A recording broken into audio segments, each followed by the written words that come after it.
out there, and welcome to Copenhagen Athletics Games 2025 Street Edition. Very soon there will be a lot of athletics just here on the streets of Copenhagen. The sun is shining, it's 25 degrees, and it's going to be an amazing evening. And we are really looking forward to this street edition of the Copenhagen Athletics Games. In exactly 1 month, the World Championships in Tokyo is about to begin, and we have a lot of participants who will go to the World Championships. Some of them have arrived in the Danish capital in order to secure their spot at the World Championships. We begin in a few minutes. We begin with the long jump women as well as the pole vault women. After that, there will be a break, and then we have the pole vault men, respectively long jump men. In the women's pole vault, we have a favorite from Norway. She set a national record with 5:73 as Sunday in Düsseldorf. And in the women's long jump, we have a very strong character from Sweden, Kadia Sania, and we spoke to Kadi yesterday. Kadi Sania, you are one of the big stars tomorrow at Copenhagen Athletics Games. You're from Sweden. Have you ever jumped in Denmark? I've never jumped in Denmark before. This is the first time, and I'm very excited to be here. Because you do have some Danish connections. Who's coaching you right now? Anders Møller, so Danish, and I was actually born in Helsingborg, which is not very far from here, so yeah. So you do know Copenhagen well? Now I do. We've been having some sightseeing yesterday and today, so I've been seeing a lot, yeah. Let's talk about tomorrow's competition in long jump. You have a personal best of 695 meters, but you have switched legs this year. Tell us a little bit about it. So my usual jumping leg is the right leg, but now we're jumping with the left leg since I started with my new coach Anders, and that is because I've been having some issues with my right leg. I had an ACL surgery some years ago, and after that it's just been developing a lot of other injuries, so we decided to do this change. You won a European bronze medal in your career. You've been to the Olympic final. What about the World Championships coming up? Actually, it's a bonus for me since this year is a bit of a middle year for me. We're just trying to get used to jumping with the wrong leg and get secure with that. So for me, getting there is definitely a bonus, and I will go there and do the best I can. It will be exciting to follow you in Tokyo. Tomorrow's competition, do you see yourself as a favorite? There are a lot of girls jumping really good, so for me I just need to keep my focus and do whatever we're doing on trainings, and I think if I can manage that I will be able to jump good, definitely. How do you feel about this is a street event? I've heard a lot of long jumpers like it because of the attention. What do you feel about it? Exactly, I do like the street events. We don't have a lot of them. Usually we compete in the stadium, but this way we will be able to have the audience a bit closer to us, and it will feel more intimate, which I like.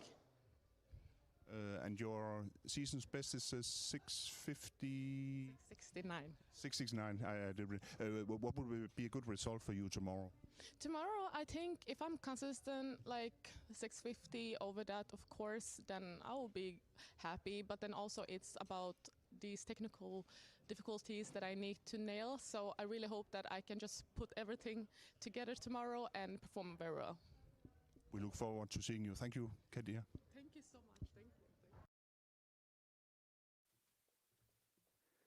Well, there was one of the favourites for the women's long jump, and we'll bring you that start list in just a moment. But here are how the athletes line up for the women's pole vault, which is just about to get underway, and Line Redzias of Norway leading those athletes because she set a new PB of 4.73 meters at the weekend, and that secured her place at the World Championships in Tokyo.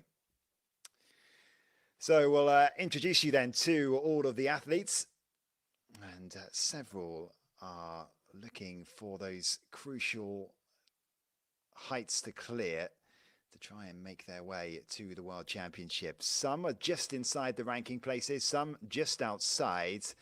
Others are pretty well secure that they know they're going to the Worlds, and it starts in just 1 month time.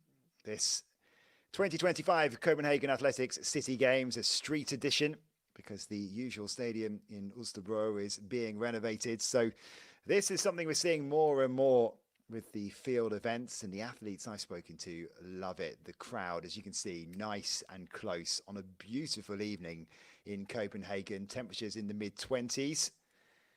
And the crowd in attendance get a real appreciation of just how incredible the performances are, the height of the pole vault bar realised, and the length of a leap in the jump pit as well. Well, I'm Richard Newman, guiding you through this evening's event. It'll be the women's pole vault and long jump first, and then the men will take their turn. So there is Lena Retzius at PB of 4.73 set at the weekend. The first 4.70 plus jump since her previous national record.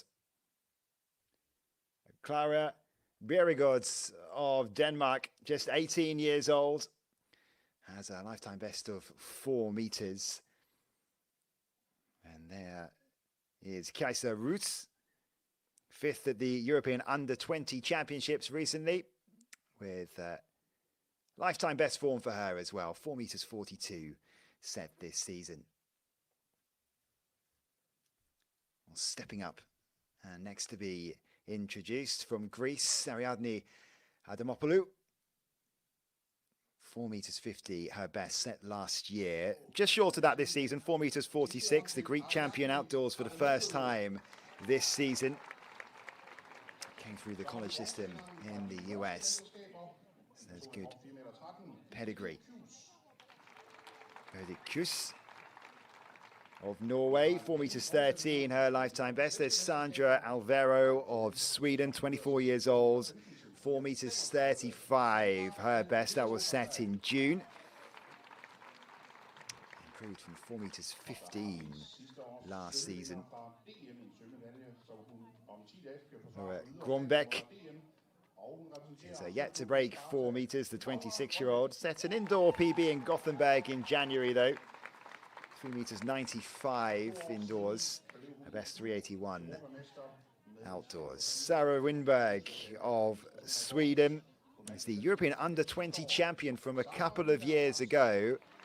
Season's best of 4 meters 15, that from early June. She failed to make the European Under-23s final recently. Sophie Hjultoft-Graves has set 6 personal bests this season. And Graves, who takes her place here, and her husband Nikolai will be competing in the men's event a little bit later on. One of the more experienced athletes in this field, Marina Kilipko of Ukraine, 29 years old, a European indoor bronze medalist from 2017 at the same year.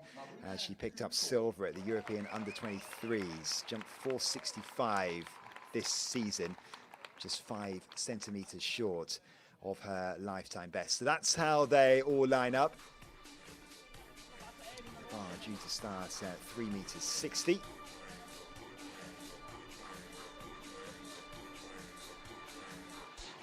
you can see all set up here. So it's very different as what you might be used to in the stadium.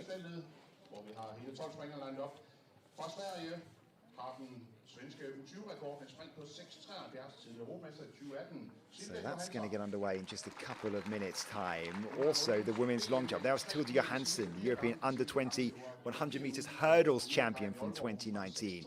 Ida Beta Bomme from Denmark. Lifetime best 6 meters 52 set in June. That was the longest jump by a Dane since 1997. And from Norway, Nida Bregen has just won European Under-23 bronze. So she is in good form, 6 meters 65, her best this season. Björk Norimark, Paralympian, won bronze in Paris last year in the T47 category, and very much targeting the World Para Athletics Champs in India at the end of September. Well, here's the favourite, arguably, Kari Sanja of Sweden. Her lifetime best of 6 meters 95. She's short of that this season, 6 meters 69, but she's been fighting her way back from injuries. If you were listening to the interview just now, she's even changed her takeoff leg as well. So we're hoping that she can get back to her best. She is in the quota, Sanja, to get to the World Championships in Tokyo. Enjoying herself here. The 23-year-old from Denmark is Emily Owen. PB of 4 meters 44.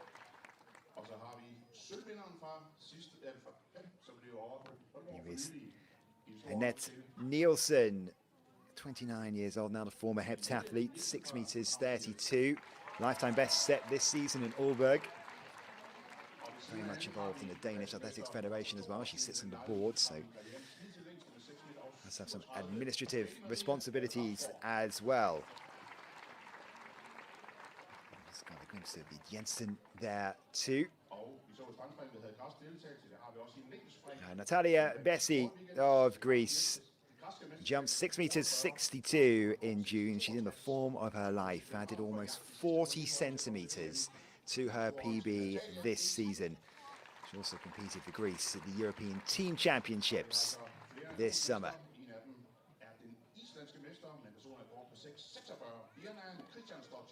Bjørnar Kristiansdottir of Iceland won the last 2 small states of Europe Games titles, one of them fairly recently as well. Josephine Andersen, a heptathlete, a national champion in heptathlon, 6 meters and 2 centimeters her best. Amelia Sjöstrand is more of a triple jumper. She won silver at the NCAAs in June. She's quite close to the qualifying standard for Tokyo in the triple jump. Not that close to it in the long jump. Competed though at the World Indoor Championships earlier this year in Nanjing. It's her first senior championship. So very high standards here, and several of these athletes will be trying to book their place in Tokyo, or at least try and give themselves a much better chance of getting there.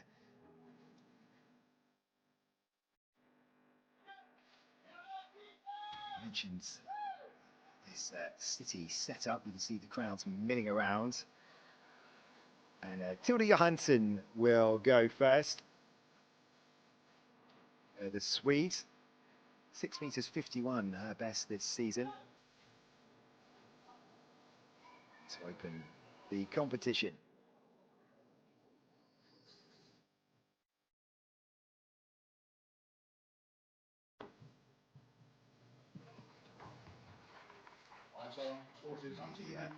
The standings as they go.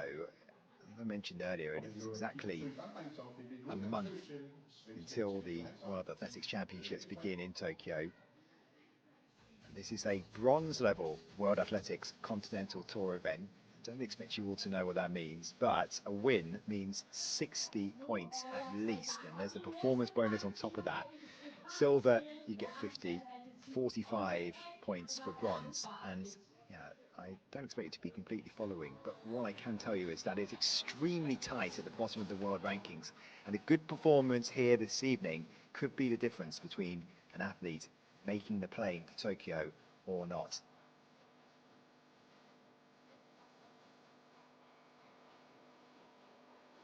So Johansson getting the competition underway. We'll bring you her opening mark shortly. This is the start of the pole vault. Kus easily clear the opening height.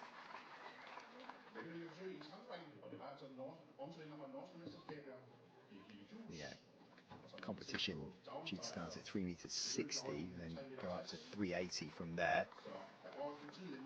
Kus, who has a PB of 4 meters 13, well within her grasp that.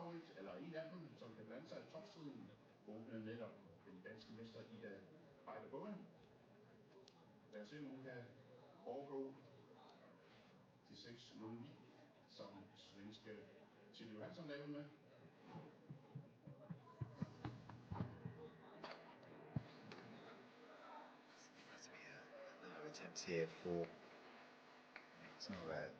Lundbeck.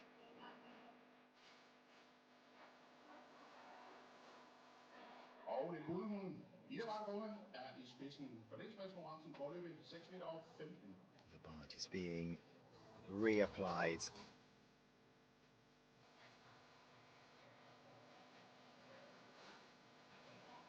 Back over to the long jump then.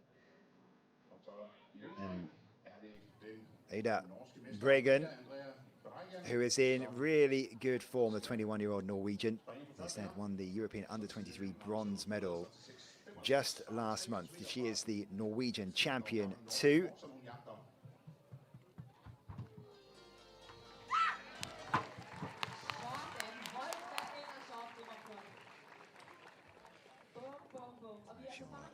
Look to her side and see if she gets the red flag or the white flag.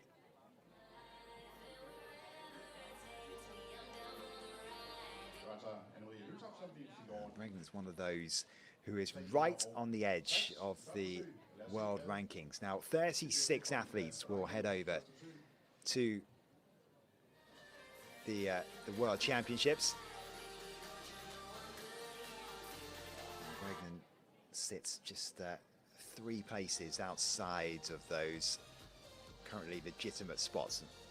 I'll explain how that works a little bit shortly, but here is Nordmark of Denmark, the Paralympic bronze medalist from Paris last year.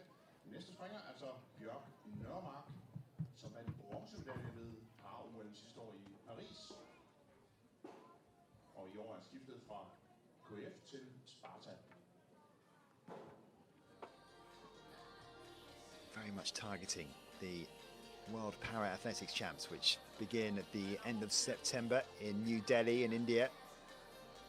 Mark trying to get herself in good form. 5 meters 86, her best set this year.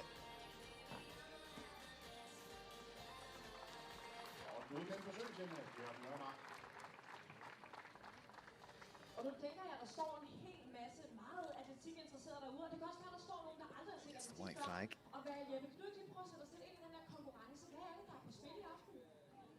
Altså udover der er præmiepenge, der er 1000 euro til vinderne af de 4 discipliner. Og for de allerbedste så handler det om måske at sikre sig pladsen til VM. Det er sådan at alle afhængige af discipliner, der er 36 pladser til VM, og der er en rangliste, og den lukker her. Vinduet lukker om 10 dage. Så mange er kommet her for at score de sidste point. So we'll bring you the updates as soon as they start to come through. But here is Sanja of Sweden, and she is the class athlete, but she has had some terrible injury issues. She mentioned earlier on ACL injury, and that could be career-threatening, but she's learning to jump again because she's chosen to change her takeoff leg now on the left side. We've seen that with immense success in jumps, of course. You think to the likes of triple jumper Christian Taylor, who carried on winning all those medals after he changed his own takeoff leg to a number of injury issues for himself. But here is Sanja, the European indoor bronze medalist from just 4 years ago. Looks like a decent leap from Sanja.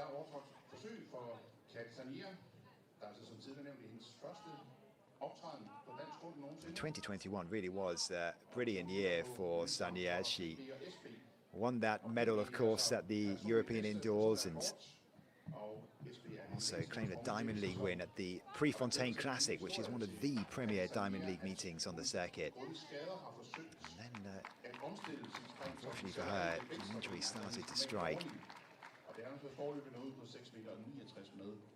I was at the Tokyo Olympics, finished 9th. So she was very much in contention for the medals. Emily Owen, another para-athlete, has a horrific story as a former gymnast, but here she goes, Owen.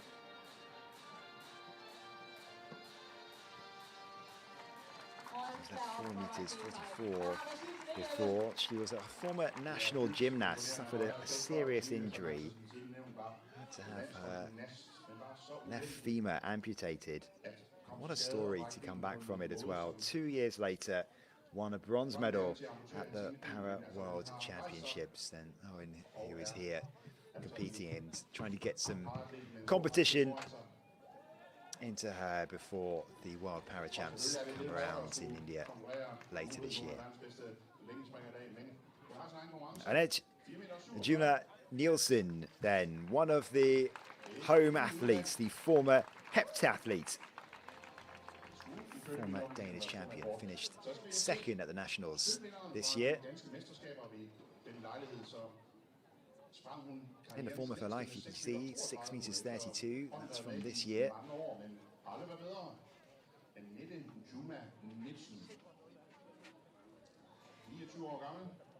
Begyndte egentlig som stangspringer, og har stadigvæk bevaret sin gamle stangspringstræner. Men altså, nu er det længdespring, de kender, og det er måske det rigtige valg at satse på længdespring. So, Juma, to get her competition underway.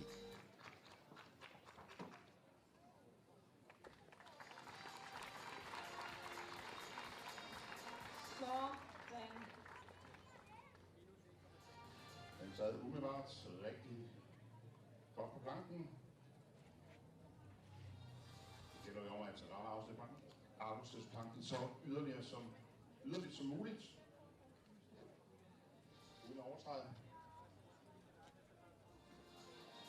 Knap så langt 5.62. Men altså et udgangsøg til Annette Juma. So, Juma Nielsen. There you go, 5 meters 62 for Nielsen to get her competition started. Og samtidig fik vi norske Birgitte Thues over de 3,80 meter i stangspring. Næste længdespringer. Så sent som for 3 uger siden deltog hun ved Europamesterskaberne U23 i 7-kamp. Okay, back to the pole vault.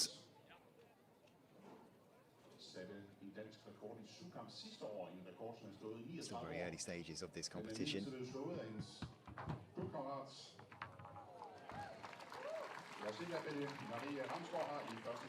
And easy clearance there for Alvaro of Sweden.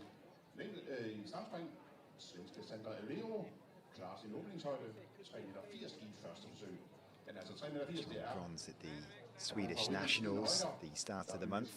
To clear it, 3 meters 80 for Alvaro. That's where she's entered the competition.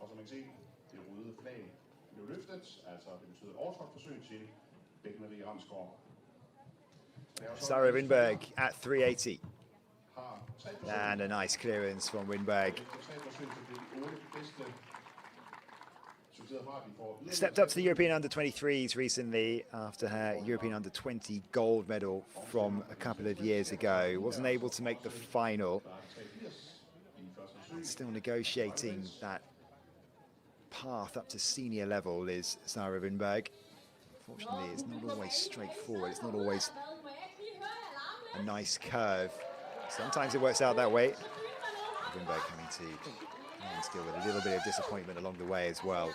Would have thought maybe she would have been one of the favourites heading into the European Under-23s.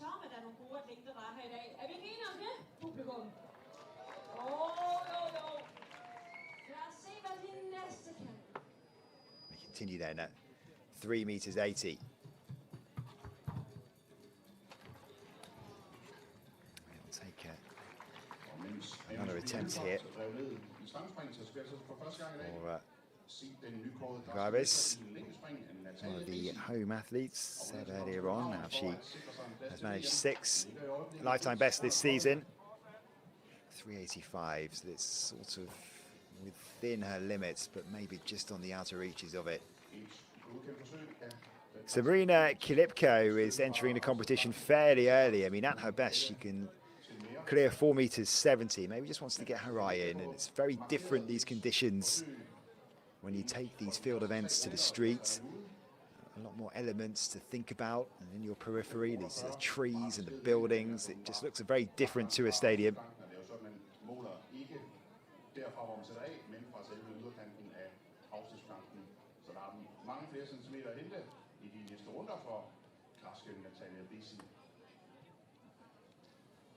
Så skal vi se en anden nationsmester, som tidligere nævnt, kommer direkte fra Lviv i Ukraine, hvor hun blev nationsmester. So Kilipko to get her competition started, and easily clear at 3 meters 80. Jeg må sige, at jeg er lidt overrasket over, at Marina Kylykko går ind så relativt tidligt i konkurrencen, 3,80 meter, når man har en personrekord på 4,70 meter og har fået 4,65 i år. Men et sikkerhedsspring, og der er helt sikkert mange flere centimeter i længde. Og det er sådan, at hendes kæreste, Olivia, er med i mændenes stangspring. Han vandt sølv. Også i weekenden, tror jeg, han står... So easily clear then at 3 meters 80.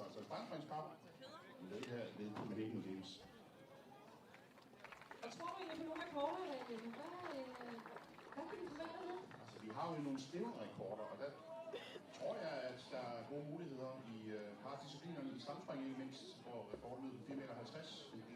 So let's return to the long jump competition, still the early stages. Josephine Andersen, the heptathlete, comes from a sporting family. Her sister, Nicolina, multiple Danish heptathlon champion. Her dad was a long jumper as well, also a national champion. Spent 3 years away from athletics, did Andersen, but seems to have refound her love of the sport again. Vi skal have en stævnrekord i længdespring. Så skal tingene virkelig plads, så den lyder på 6,87 og tilhører Renata Pytelewska-Nielsen. Just waiting clearance here. Here's Andersen, 22-year-old, 6 meters and 2 centimeters. Best, as you can see, set a couple of months ago in Gothenburg. Josephine Skift Andersen springer for første gang.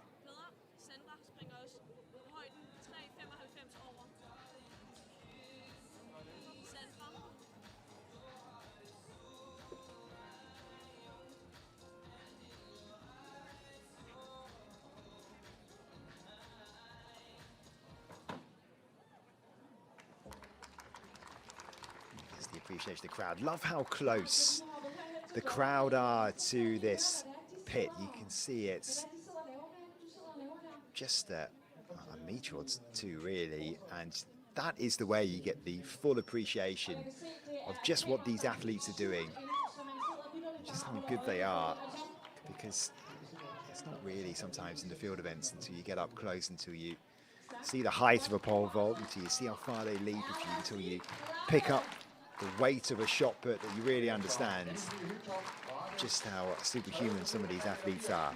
Here is Emilia Sjöstrand of Sweden. More of a triple jumper, and won silver at the NCAAs in June, which itself is a pretty impressive feat, because NCAAs are very competitive. But here she is at the long jump, multi-jumper. Her lifetime best 6 meters 59. It was set indoors in January, outdoors 6 meters 50. That's from May last year. So 6 meters 44 to try and improve on outdoors. And she is just about still in contention to reach Tokyo in either one of these jumps.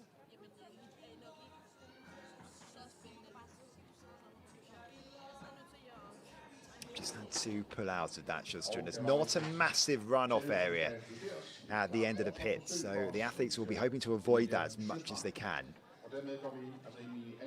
Gets the red flag.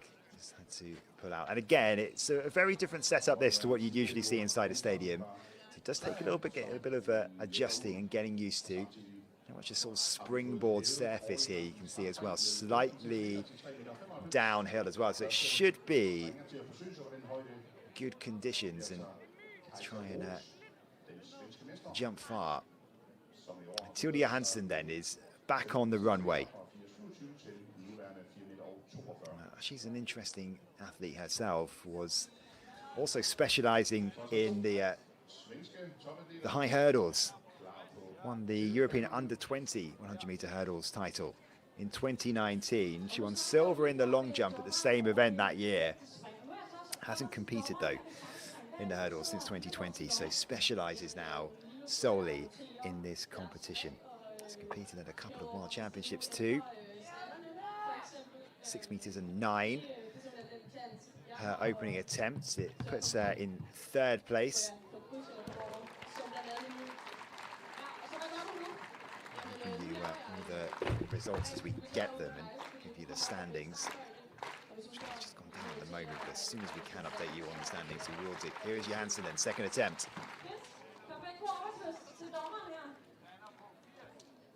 Red flag then for Johansson, so it won't count. We'll be just overstepping the board.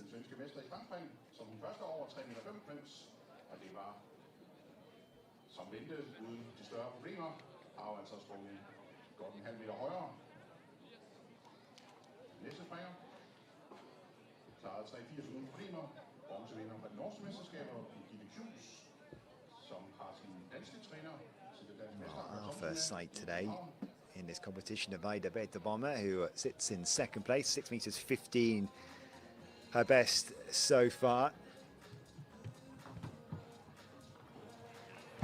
In phenomenal form, 6 meters 52 in Holberg in June at the national champs was the longest by a female long jumper since 1997. Recently competed at the World University Games as well.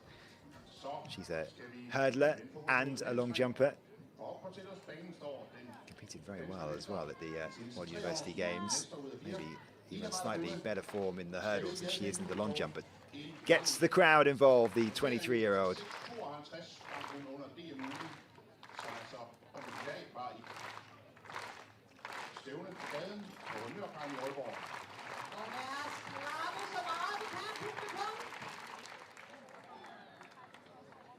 In terms of her position in qualifying for the World Championship, she's not really in contention at the moment, is Bomber. Doesn't have a world ranking. She's only competed in 4 long jump competitions this season. She's been concentrating much more on racing.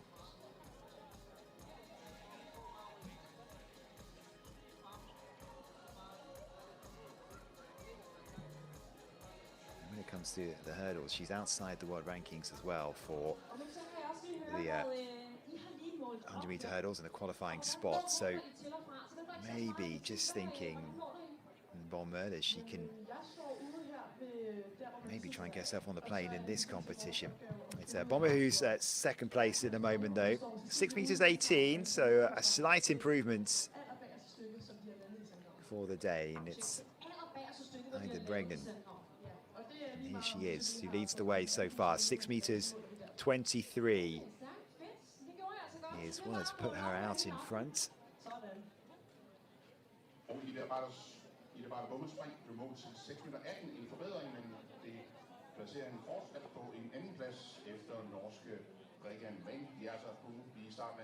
So here she is, Bregan.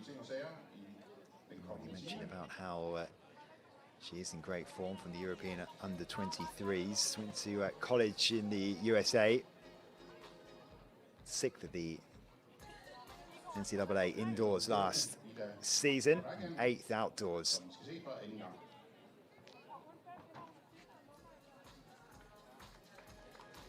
So let's see if she gets the white flag.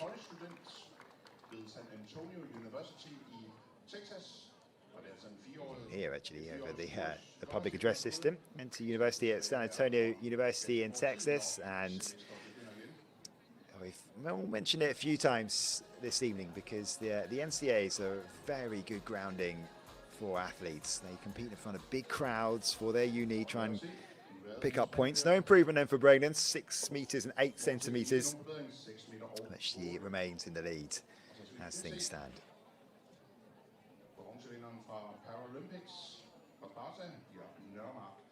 Okay, back to Nordmark, the Paralympic bronze medalist. High hopes for her at the World Para Championships. On the way, they start a week later. And the Tokyo Championships finish.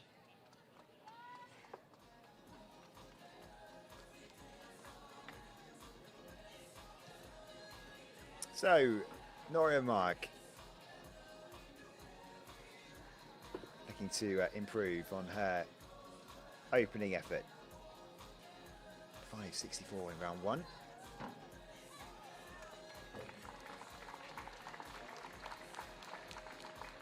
Et langt og flot forsøg af Bjørn Nørmark, desværre hårdfint overtrådt. Ingen noget for dommeren, der har sat røde flag. Men altså Bjørn Nørmark viste vi no mark in this round.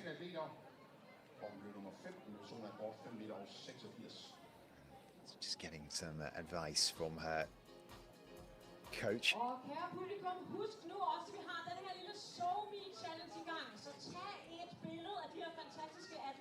Mark, you finished there to Ecuador's Chiara Rodriguez and Hungary's Petra Lutheran in Paris last year. She'll be very much hoping that she can get some medals again in India.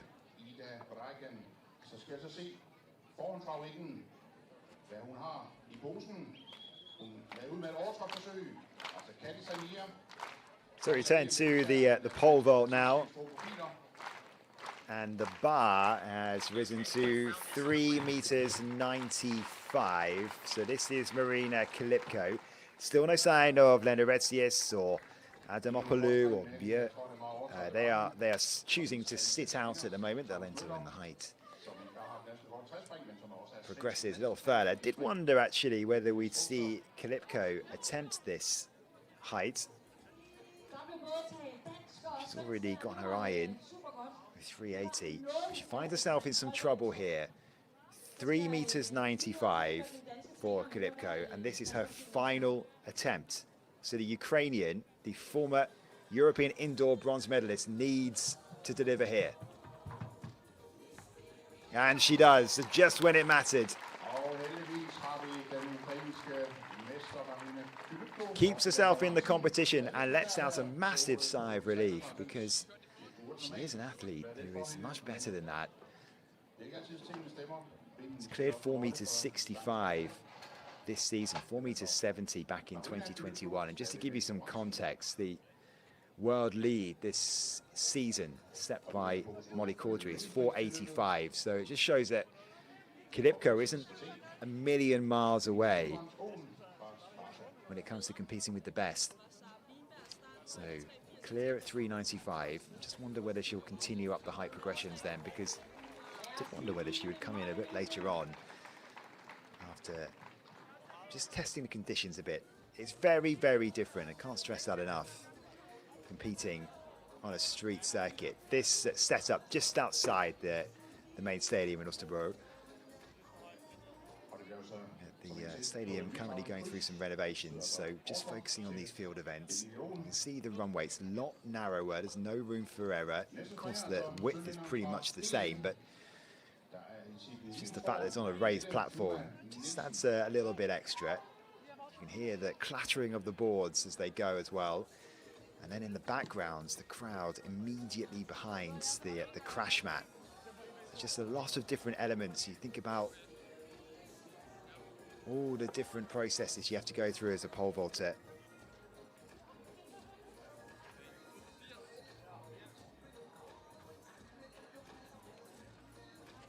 Turning yourself this way and that. All the different things that are usually in your eye line, well, it's completely different when it comes to a street circuit. The approach, the takeoff, the swing up, the extension, the turn, the flyaway. Everything in sight is very different. So I'm surprised that some are still taking some time to get used to this. So Kjus with a failure at 4 meters, and I think we've gone up to 4 meters and 6 now. So 4 meters and 6 centimeters for Kjus. She'll have to go again.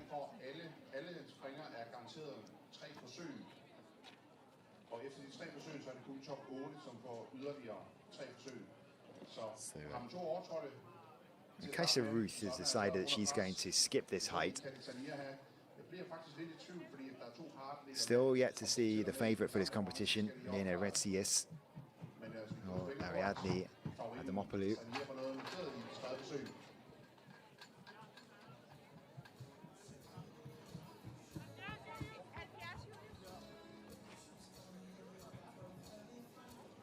Og jeg får lige vide fra pålidelig kilde, at de selvfølgelig tæller med i konkurrencen. Og det betyder altså, at Katisania er tvunget til at få noteret en længde i sit tredje forsøg, så forventeligt vil hun nok tage et sikkert forsøg, om det kan lade sig gøre.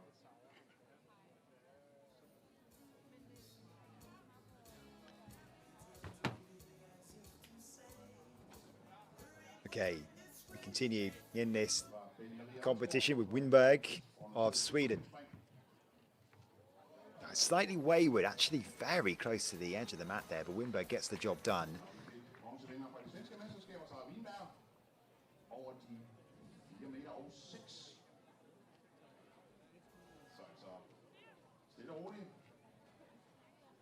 So just want to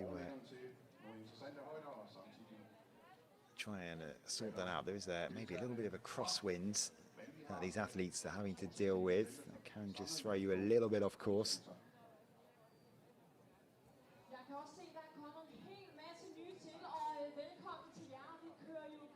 So Winberg clear at 4 meters and 6 after skipping 3 meters 95.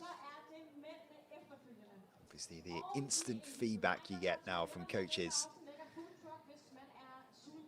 Oh, smartphones have completely revolutionized these competitions.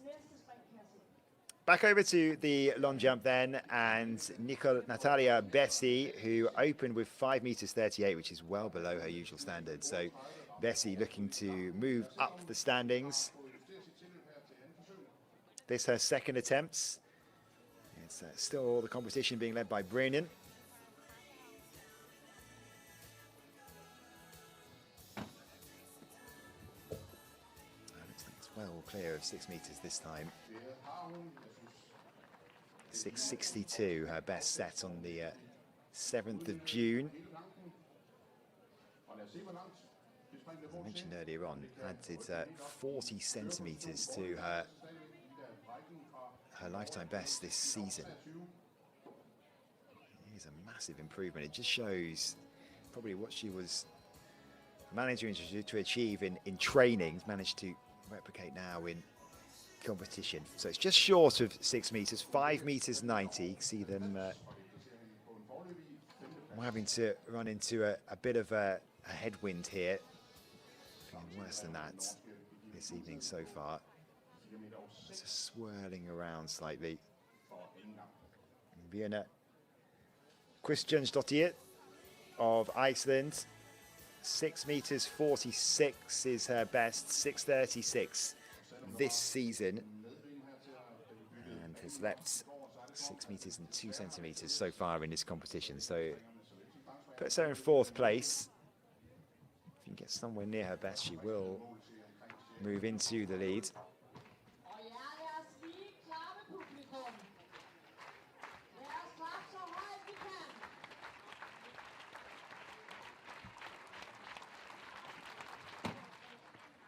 Just had to pull out of that. Kristjánsdóttir.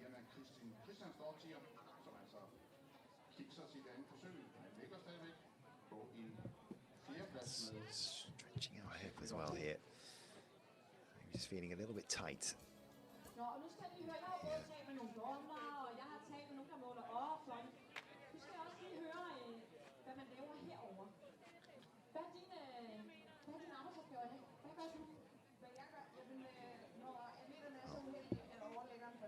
Kristjánsdóttir will know what all those signals mean with her coach and try and improve on that heading into the next round.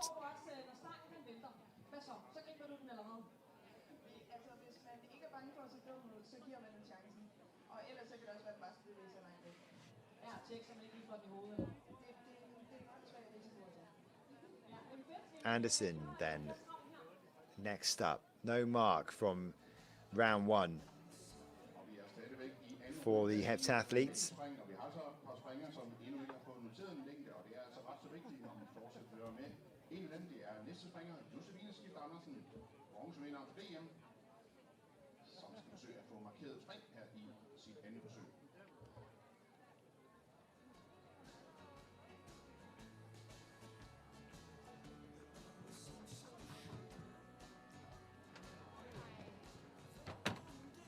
Just had to chop her stride there, Anderson. Didn't look confident at all.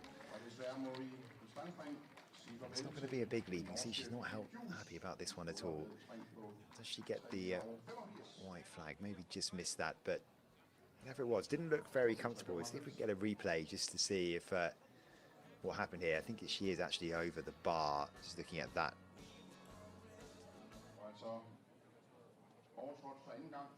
Replay we saw. Just hasn't quite perfected her run up so far today.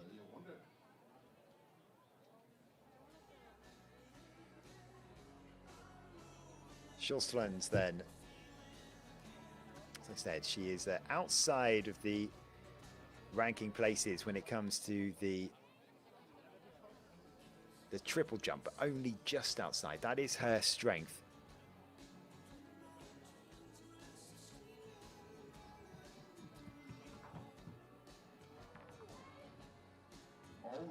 Just trying to look up in a long jump, just how far off she is in terms of the ranking positions for Sjolstrand.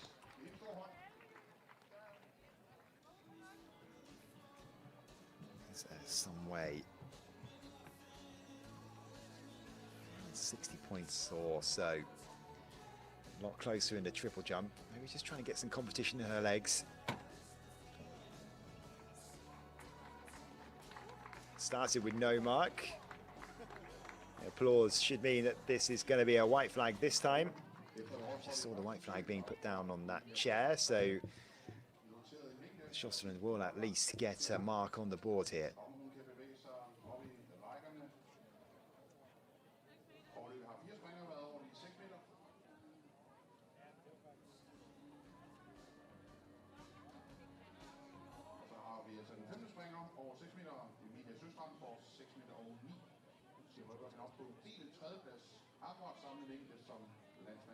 Okay, 6 meters and 9 centimeters for Sjolstrand, and it moves her up to 3rd place.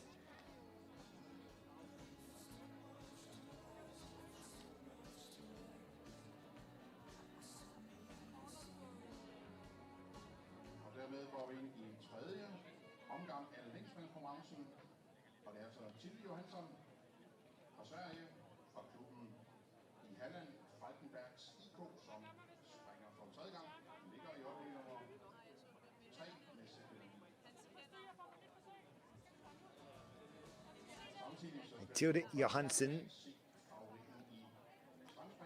is sitting actually joint 3rd because Sjolstrand, fellow Swede, has just leapt exactly the same distance, and they both have a foul each as well. So this is round 3 for Johansen.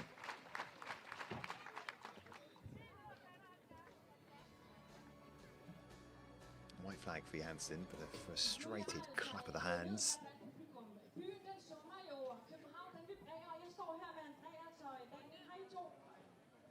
It probably gives us an opportunity just to try and explain the world ranking system. So this is, as they say, a bronze level World Athletics Continental Tour event, and the different levels represent different ranking points on offer, but 60 points for the win here could make a big difference to any of these athletes in their hopes of going to Tokyo. Then there are performance related bonuses on top of that as well.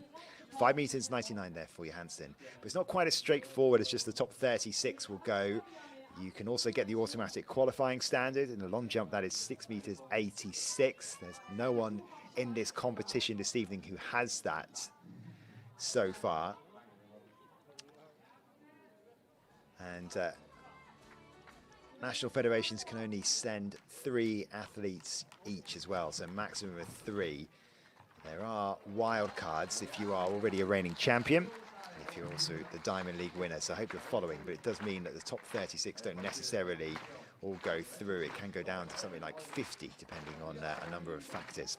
So here's Bolmet, sits 2nd, needing to improve on 6:18. Nice and confident from Heide Beta Bomber.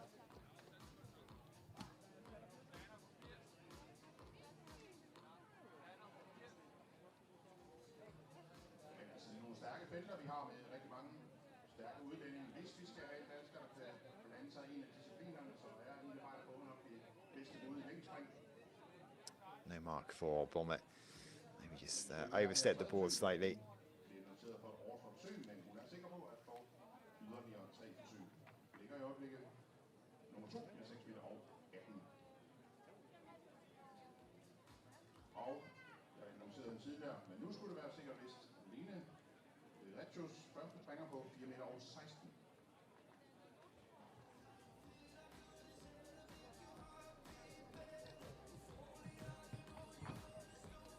Here's the leader then, Bregden. 6 meters 23 from round one. Here's one that's put her in the lead.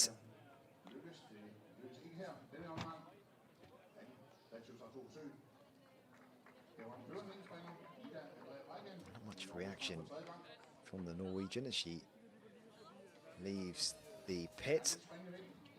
Halfway point now of this competition for Bregden.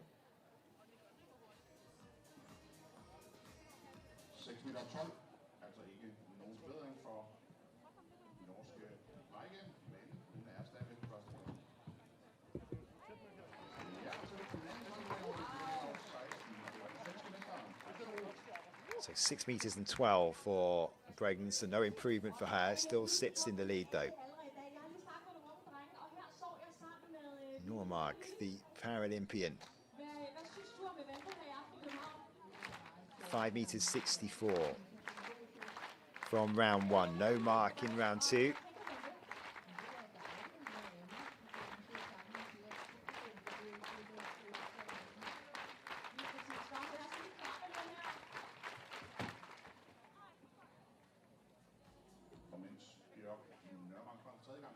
Hopefully she's okay. A smile on her face, so that would be all right. But maybe just didn't go to plan for Normark.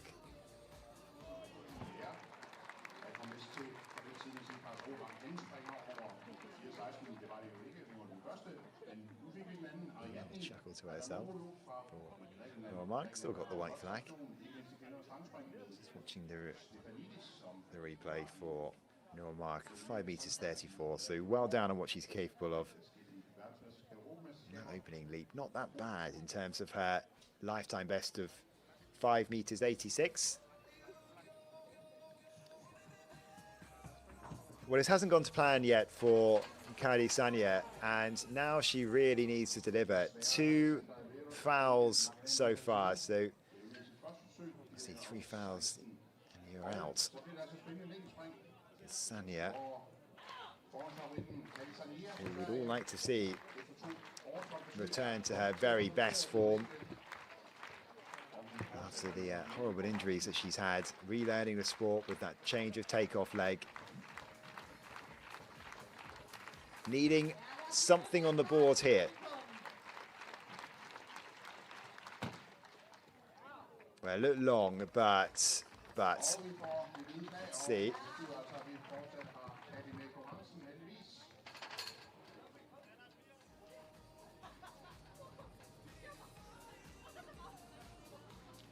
Just needed something on the board. White flag for Sanya, so that's good news.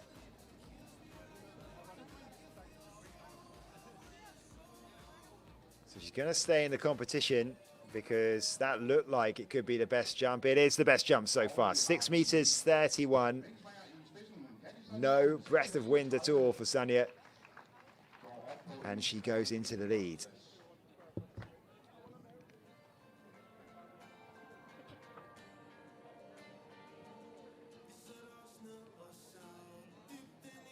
Returning then to the pole vault, and Marina Kalipko, who needed 3 attempts to clear 3 meters 95, which is a bit of a surprise given the fact that she is a 4 meters 70 jumper.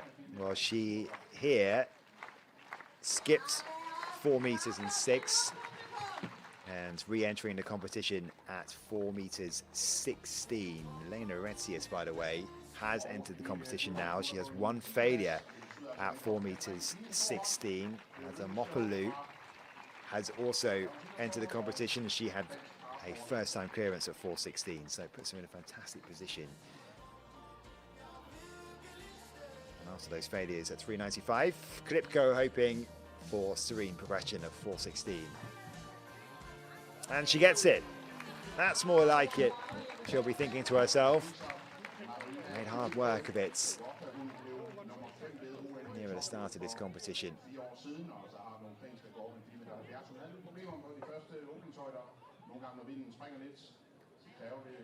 That'd be a nice confidence builder. Height will move to 4 meters 26 next, but needing to clear it is Retsius, and here she is, the Norwegian record holder. Improved on that on Sunday, 4 meters 73. It got her the automatic qualifying mark for Tokyo. And clears this time, not perfect, but enough. And the second time clearance for Retsius, but of course it does mean that in terms of her rivals, she is now on the back foot, a touch on count back. 3 first-time clearances at 4 meters 16 for Ruth, Adamopoulos and Klipko. Already exiting this competition, by the way. Kus at 4 meters 6, Graves at 380, and no mark at all for Bjerregaard and Grombeck.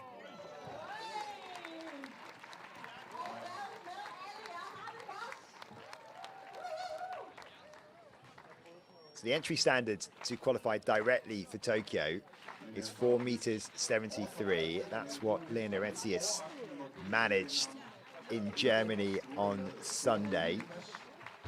It's actually her first jump over 4 meters 70, her first clearance over that height since her previous national record in 2022. So Retsius, the 29-year-old Norwegian, in the form of her life. Winberg? No. So 2 failures for Winberg now. And she is the only athlete left at this height who is yet to clear it. It's around the limits of what she's achieved before. Hasn't cleared this height this season. Her PB 4 meters 25, that from a meet in Jerusalem a couple of years ago. So in terms of what she's previously achieved, this is a tricky height for Winberg, who will have one more attempt to stay in this competition.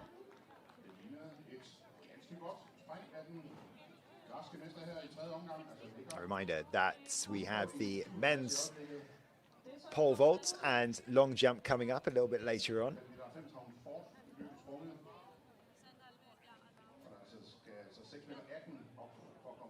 Now we're really into the business end of this long jump competition and into the second half now. And Christian Jotier of Iceland sits in 6th, 4 meters 73, her best so far. This actually is her 3rd attempt. Just 2 athletes left. It's Christian Jotier and Sjosslund who are still to go. Anderson might also have 1 jump left too. So here she goes, Christian Jotier.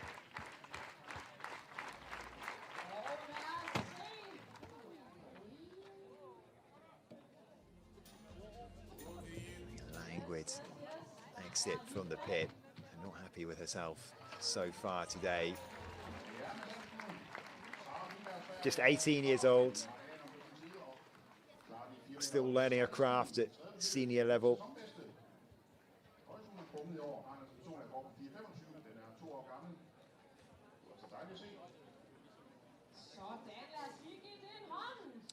Meters 99, no improvement for Christian Jotier.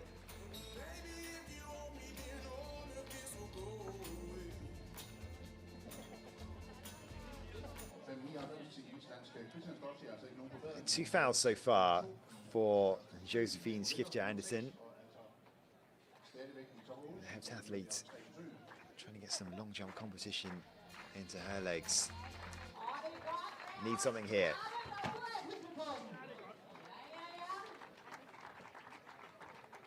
applause, does it signal that it's going to be given as a white flag? It's a beautiful evening in Copenhagen.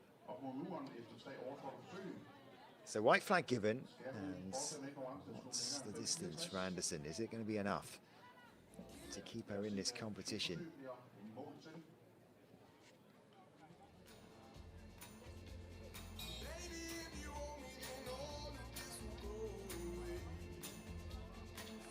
Meters 98 then for Andersen, just short of 6 meters.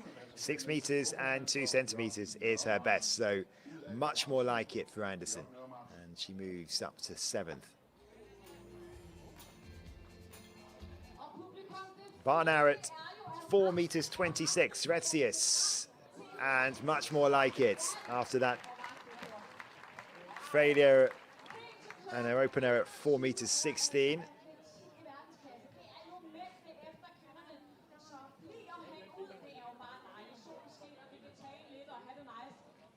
Now it's a lot more straightforward for the informed Norwegian.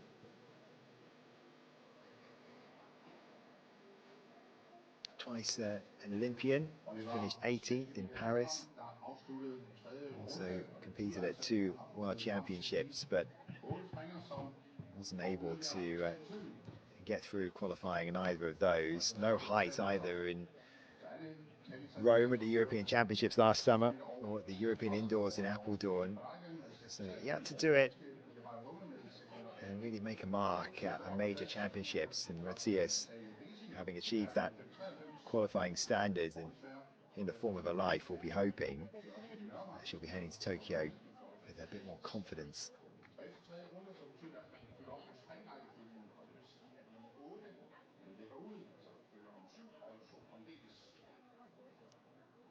So first attempt here for Ariadne Adamopoulou at 4 meters 26.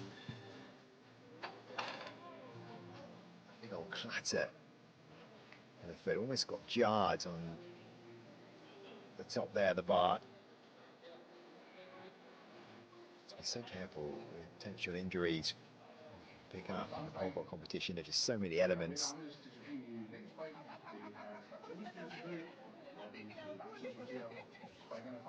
I dag ud med 10 deltagere. 2 af dem har ikke deres dopingtøj og er selvfølgelig ude. Og så har vi også udvalgt en model til danske McIntyre Climax, svenske BBQ, der slutter på 3,95. Så det er altså 6 springere tilbage på de 4,26 meter.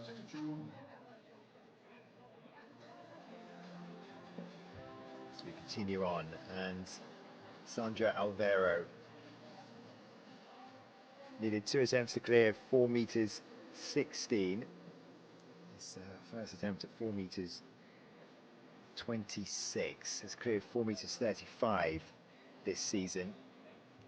And coming into this season, PB stood at 4 meters 15, so much improved in 2025, the Swede.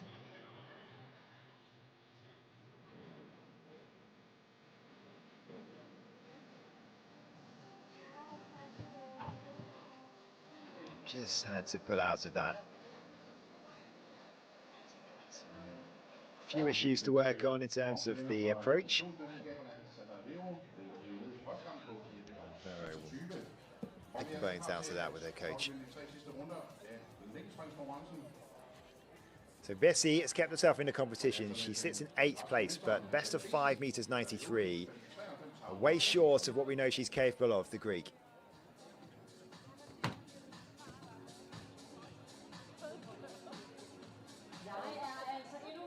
Reminder, she is another athlete who has drastically improved over the course of this season. 40 centimeters personal best. No mark here though for Bessie, so a red flag for the Greek athletes. Not quite her night so far.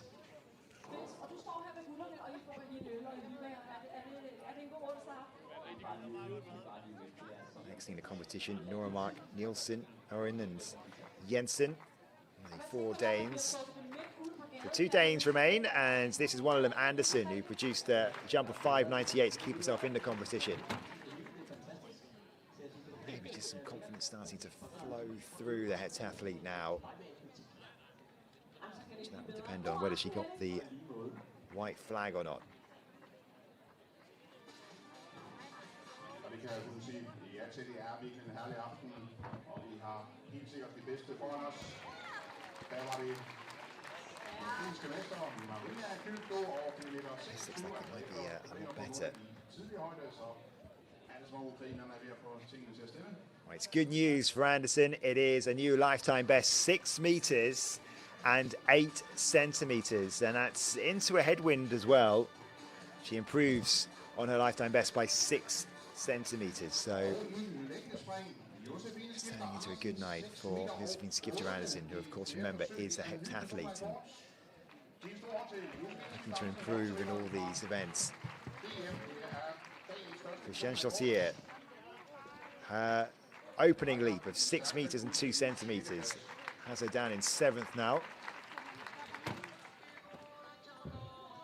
Jumped 6 meters 36 this season. Still that disappointed expression from the athlete from Iceland.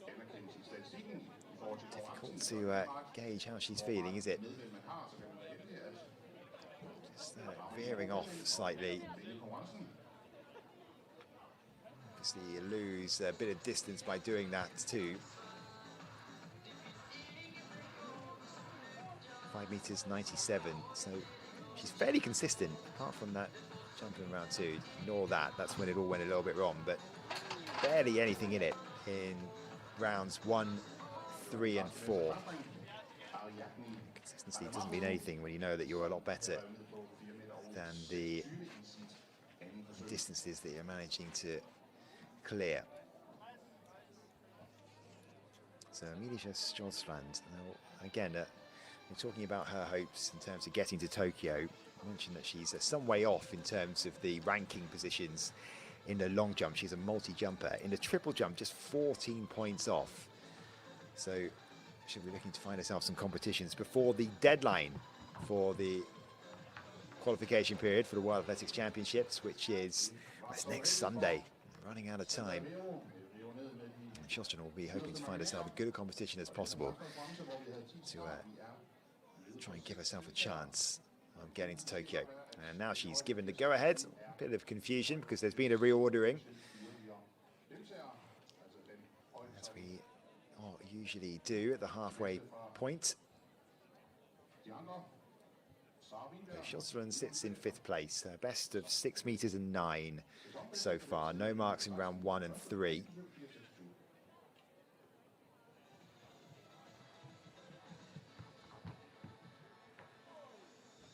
Has an experience of going to a major senior championships, having headed to the World Indoors in Nanjing back in March.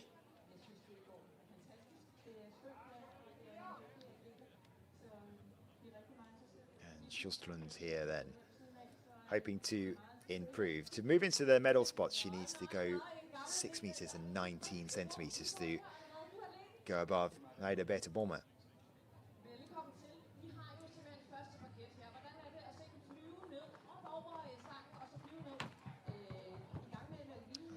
Determined run up from Sjostran.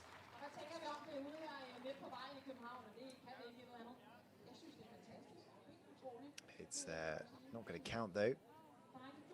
Red flag for Sjostran.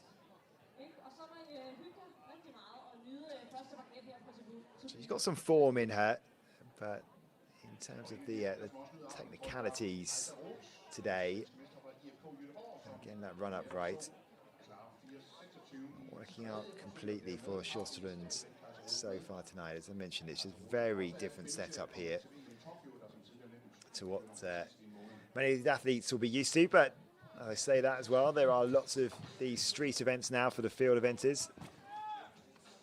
And Tilde Johansen next to go in round 4. 6 meters and 9 has put her into 4th place. That's from round 1. Hasn't gone clear of 6 meters since then.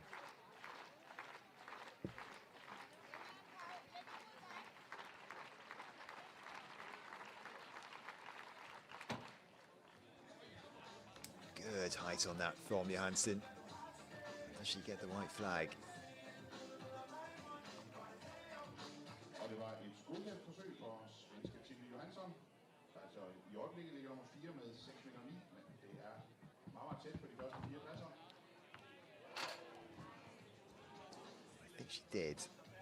Let's see if that's any improvement for Jocelyn. In fact, she does. 6 meters 22, much better for Johansson, and it moved her into the top 3, knocking Ida Birte Bommer out of the provisional podium spots. And here she is, the hurdler. Reached the semi-finals at both the World Indoor Championships and the European Indoor Championships in the 60-meter hurdles this year. Just had to chop her stride here.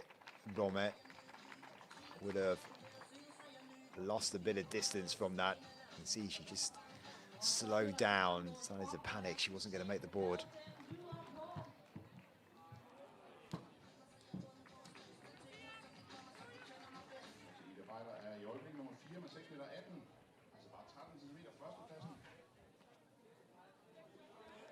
But is it going to be an improvement for Bommer, who's just been knocked out of the top 3? Well, it is. How about that? 6 meters 23. Got the benefit as well of a legal tailwind. So Bommer moves into 2nd place behind Kari Sanja.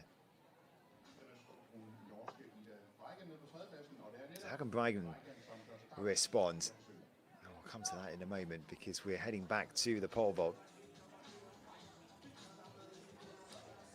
The bar now is at 4 meters 36, and we've lost Ariadne Adamopoulou. So she is out, one of the medal favourites who would have been expected to go deeper in this competition. Adamopoulou is out, so is Sanja Alvaro and Sarah Winberg. So just 3 athletes remain. Kaiser Ruth needed 3 attempts to clear 4 meters 26. First time clearances though for Lene Retzius and Marina Kilipko. So we already know the medalists. It will be those 3, but in which order and how high are we going to go? Retzius then, with her first attempt here at 4 meters 36.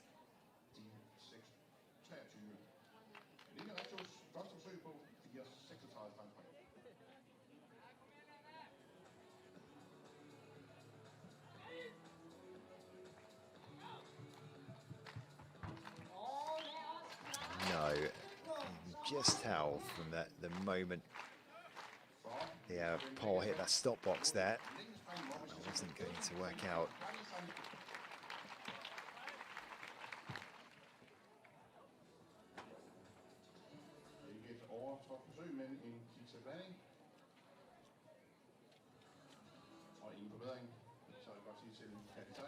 So Retzius will have to go again.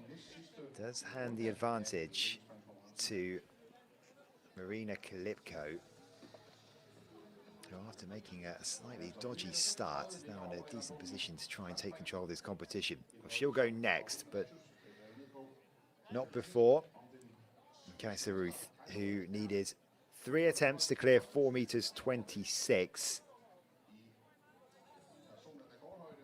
So recently finished 5th at the European Under-20 Championships, where 4 meters 30 was her best. So this, the bar at 4 meters 36, and her PB 4 meters 42. So we are around the sort of level where Ruth doesn't have too much experience with clearances, but can she do it here? Just a little bit too early on that occasion from the extension from Ruth.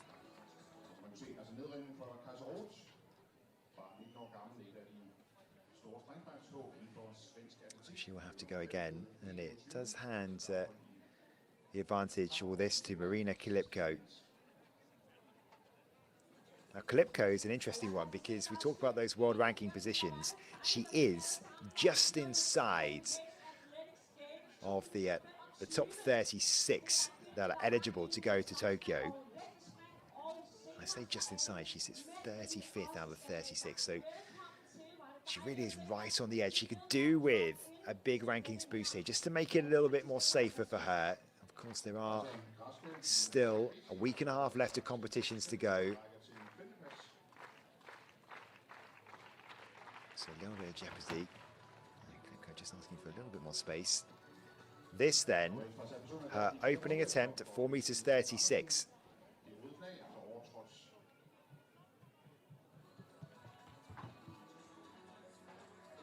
And a failure for Kilipko. So those first line clearances at 4 meters 16 and 426, having struggled at 395. And now with an X next to her name at the height of 4 meters 36, so Kilipko will have to go again.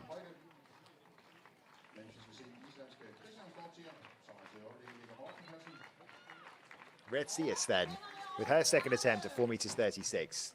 Remember the form she's in, 4 meters 73 at the weekend. So this is usually pretty straightforward for Retsius. These are very different conditions and very different surroundings. You can see the wind swirling around too, so she's going to get the benefit here of a tailwind. Don't get quite as much of a benefit if you're a pole vaulter as you would the long jumpers, swirling around here. And gets the job done. So Retsius clear at 4 meters 36 in her second attempt.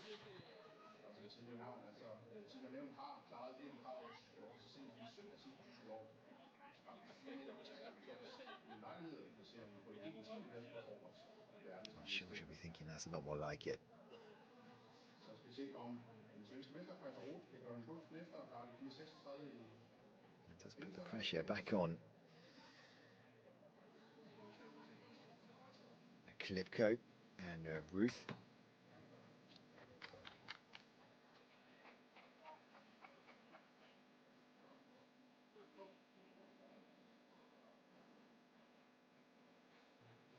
So here is Ruth, as mentioned, somewhere around her lifetime best sort of height here for Ruth. Second attempt at 436. She will have one more attempt. Doesn't look immensely confident at this height.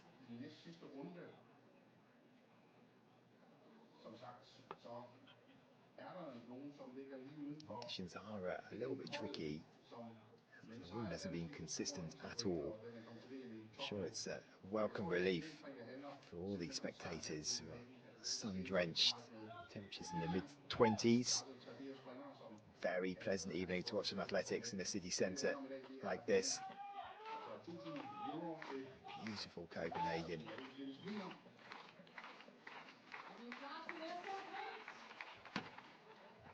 So Kilipko has seen Retsius clear this height at her second attempt, and now the Ukrainian will be hoping that she can do the same. Has a fantastic CV, the European indoor bronze medal from 2017. She was a former European under-23 silver medalist as well. Finished 5th at the Tokyo Olympics. Right in the mix for the medals, and she'll be back in that stadium again, she will hope, in just a month's time. Second attempt then at 4 meters 36 for Kilipko. No. Also battling with the sun in their eyes as well. So one more attempt for Kilipko. Back to the long jump and Bommet. This round 5, remember, managed this 6 meters 23 to improve in round 4. And what will this do to her standings?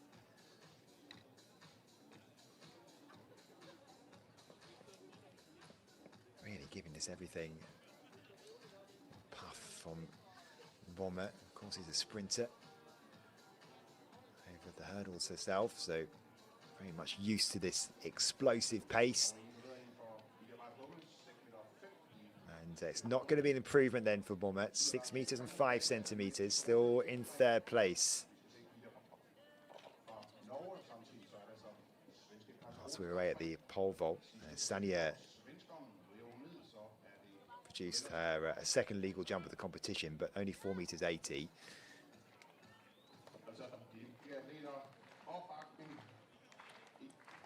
Ida Bragen in 2nd position so far. That from her first round of 6 meters 23. Can she improve here? Good speed on the runway.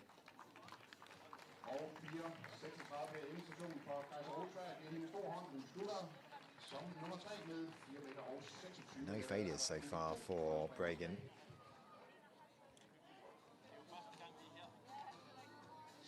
She's continuing that way as well. So is this going to be an improvement? The leader is Sanja with 6:31. And this from Bragen is an improvement, 6 meters 36. So Bragen moves into top spot.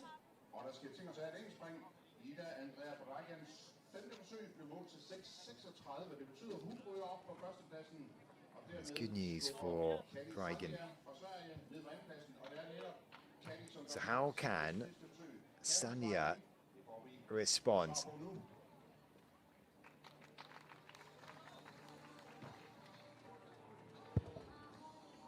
Good speed. And like fairly good distance from Sanja. Is it going to be good enough though to threaten Bragen?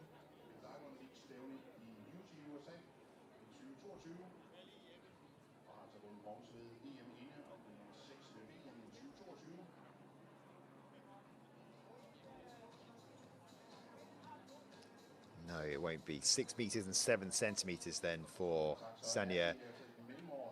So she'll need to produce something big in her final round to try and deny Bragen the gold. Over in the pole vault then, Ruth has exited the competition. 3 failures for her at this height, 4 meters 36, and Kalipko will be hoping that she can also continue this competition on, because only Lena Ritzius has cleared this height, and so to deny her, to keep the jeopardy going, Kalipko needs to make this.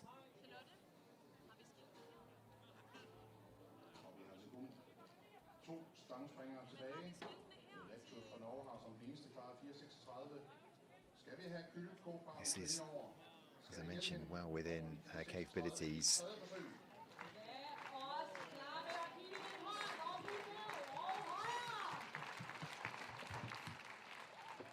And she does it. So we will continue. Kalipko clear at 4 meters 36, and a big celebration to go with it. So Retzius and Kalipko will continue on, and the bar will rise to 4 meters 46. And that is a height that Kalipko has only managed twice so far this season. Her season's best from the European Team Championships in June. She managed a 4.65 to finish 2nd there, representing her country. And she also managed to clear it at an event in Lutsk in Ukraine in May, 4.50 on that occasion. As I say, just twice over 4.46 this season for Kalipko.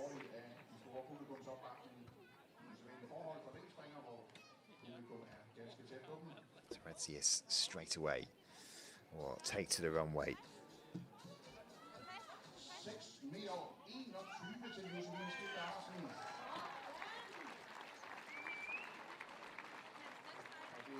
Matthias, again, usually do this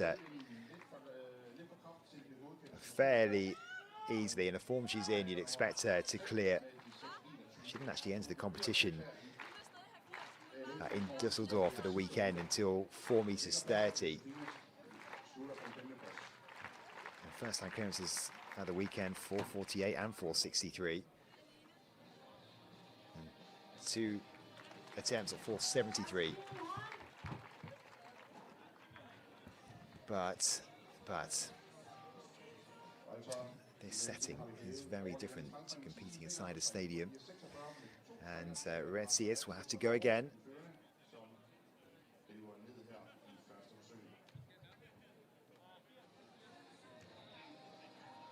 Tell you what, we've just seen a brilliant jump over on the long jump from Josephine Andersen, the heptathlete, 6 meters 21. It's not a it's not going to count though as an official PB because just outside of the range in terms of what's legal for the tailwind. There's a plus 2.3, so not much in it. But Andersen improving and finishing with a 6:21 wind assisted. Sjöstrand then is in 7th place. She's only managed one legal jump throughout this competition, the specialist triple jumper. 6 meters and 9 centimeters, what she's trying to improve on.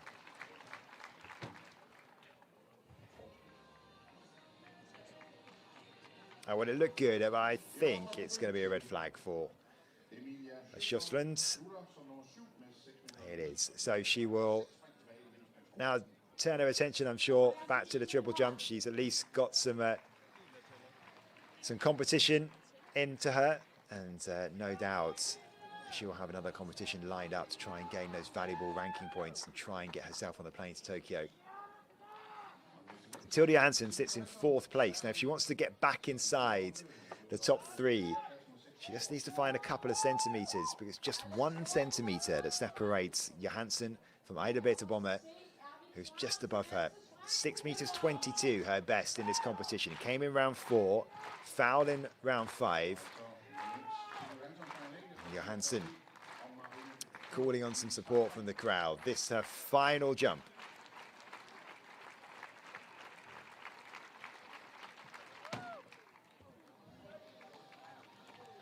Big effort from Johansen, waits for the flags. I think she feels good about this one.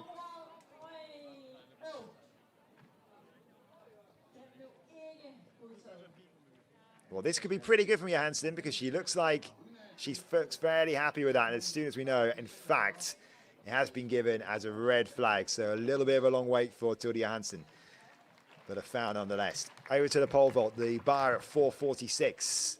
Kalipko almost got very lucky. Clattered the bar. It took a long time to be unseated.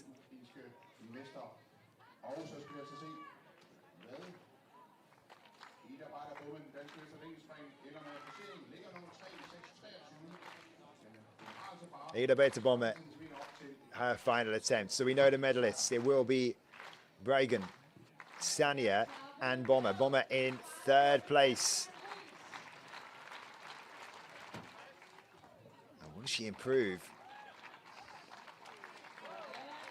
Clap of the hands. I mean, it's going to be a legal jump, you would think. So Bommer finishing with a flourish. 6:23, her best tonight.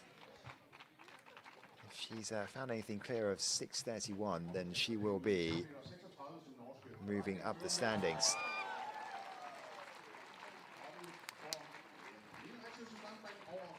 Strong tailwind here now, and 6:37 means that Bommer moves into the lead for now. But as you can see, it's not going to count towards any season's best because it's a +3, +2 is the limit. So again, the benefit of a strong tailwind there is Bommer. But she moves out in front, and Bryggen now in 2nd place. 6 meters 36 in round 5, put her there.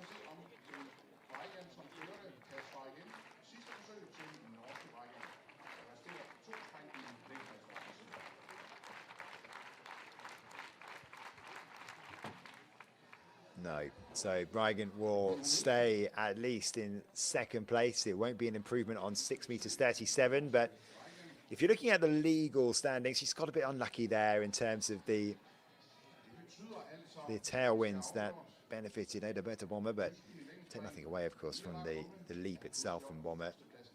But 6 meters 37 to move just a centimeter ahead of Brygant means that Bomber is in the lead, and only one athlete can deny Ada Berta Bomber the victory, and it is going to be Kari Sanya.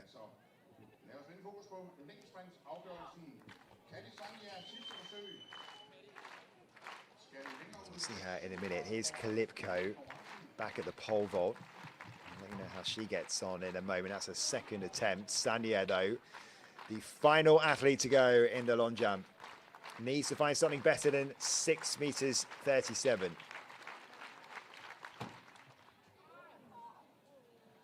Fell forward there, Sanya. Not the perfect jump from her. And the Swedes, thanks the crowds for their support this evening. And I think she knows within her that it's not going to be good enough.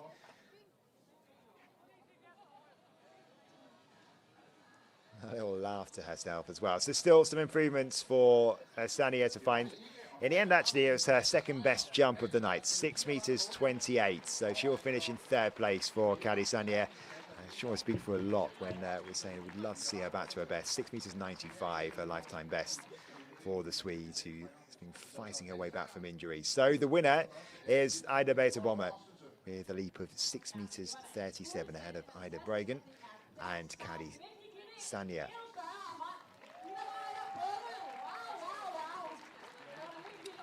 Over in the pole vault, then, we are in a very similar situation to what we found ourselves at the last height. Lena Retzius did clear 4 meters 46 with her second attempt, but Marina Kalipko only has one go left at this height, 4 meters 46, to keep the competition going on.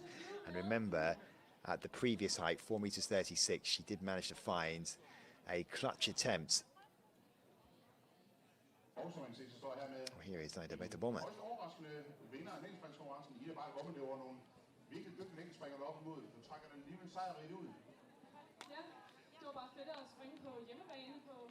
En god bane med mega fedt publikum, så det var bare virkelig rart og dejligt, at jeg kunne få lov til at springe her.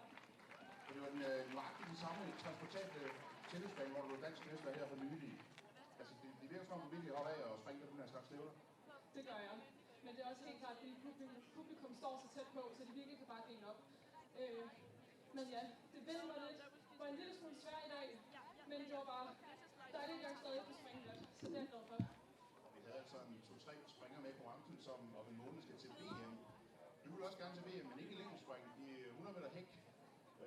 Om 10 dage så er der DM på Hvidovre. Sidste chance for at kvalificere sig. Hvordan ser du dine muligheder for at komme med til VM? Wait here for Marina Kalipko, just having to wait until the interviews are finished until she can go for this final attempt at this height. Reminder,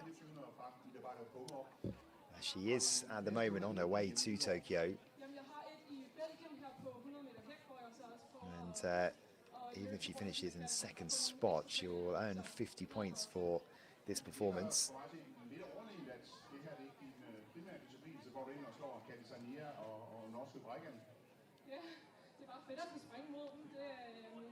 Will help her out in her attempt to try and reach the Tokyo World Championships, but she is only just inside the standings. Her ranking position has moved up to 31st in the latest edition, and here she'll go, Kalipko. So to stay in the competition, 4 meters 46, final attempt, and has to pull out. So all over then for Kalipko and all over for this competition, because Lena Retzius has won it. She was the only one who was able to clear this height, and a slight disappointment for Kalipko, who knows full well that she is an athlete who can compete very much above this level. At the moment, it's all about trying to get some training in your legs and get yourself on the plane to Tokyo. And this will significantly help in that aim.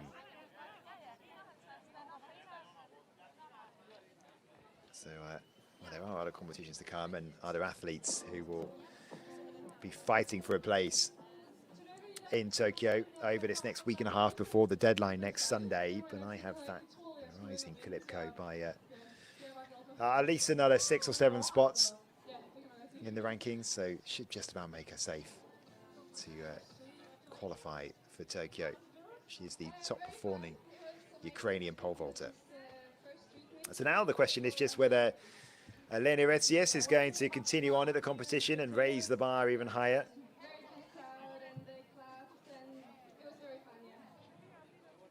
And the next height would be a progression up to by another 5 centimeters, but the question really is whether Lena Retsias wants to have a go at maybe a lifetime best here. So she is going to continue on. I'm still putting a performance on here for the crowd. Doesn't need to continue. Already has that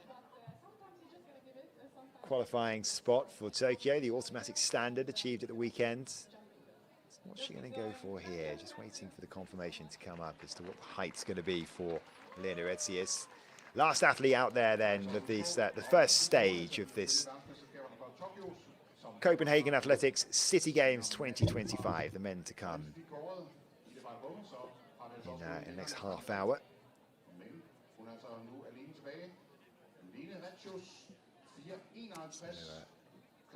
What's Retsias going to go for here? As you can see, that's where she's at so far. She's won the competition ahead of Marina Kalipko and Isa Ruth.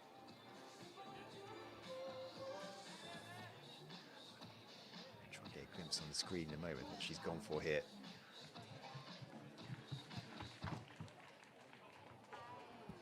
Well, whatever it is, she's going to have to go again. So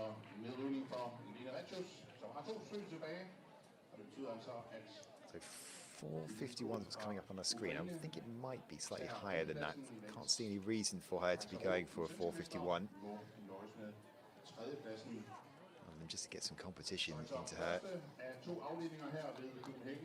That's what's coming up on our screen now. So 4 meters 51 for Lena Retsias. Just trying to work on some technical issues.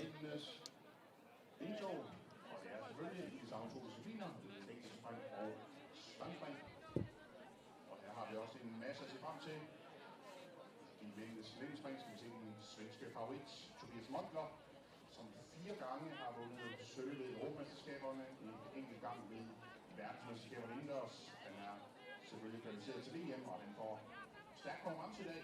Blandt andet den japanske mester Ito, som ankom til Europa for få dage siden og varmede op med stævnen Sonnentuna med 7.83. Clean-up operation underway then for the long jump, because the men will be getting going in the next 10 minutes or so. We'll be introduced to the men who will be competing in this event. And here are the results from the women's long jump. Aida Berta-Bommer winning it with a leap of 6 meters 37, wind assisted, and the hurdler continuing her good form and winning that in front of her home crowd ahead of Aida Breganen. 6:36 for her, so just a 1 centimeter in it between those top two. And Kari Sanya finishing in 3rd place, 6 meters 31 for the Swede, who's working her way back from that pretty awful injury that she suffered and had to learn the sport again. Get a slight over to Tobias Montler, who will no doubt be the favourite in the men's long jump competition. Almost running out of track there as he goes through his warm-up.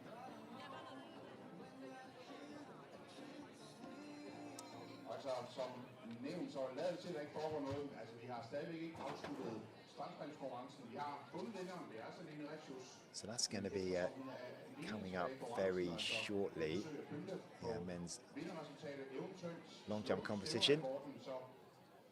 As Andreas Trojkovski, representing North Macedonia now, formerly a Danish athlete. This is where he lives.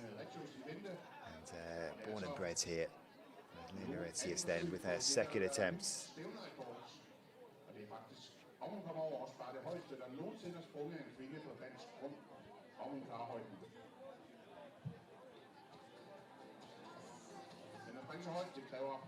masser af koncentrationer. Hun giver sig god tid til forberedelsen. You see here, Lena Retsius is going for a course record, a championship record here at the Copenhagen City Games. Stands at 450, so she can clear 451, and she'll at least have that on her, Retsius.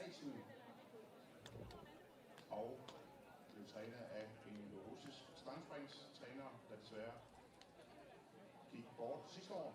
Nu er hun tilbage i Bergen. Og altså rigtig godt springende. Lad os se om So Retsius is going for her second attempt then here den nye stævnerekord i anden forsøg. at this height. In her last two competitions, she has cleared a height like this. It was the 473 in Dusseldorf for the weekend, 458 at the start of the month in the national championships in Norway. Og der er dyb koncentration. Men vi kan stadigvæk godt larme publikum.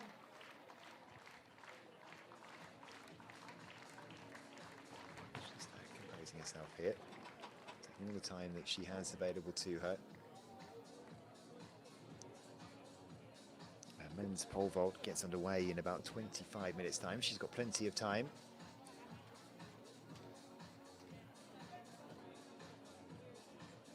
The men's long jumpers are about to be introduced to the crowd. You see a lot of activity going on. These two events are parallel to each other.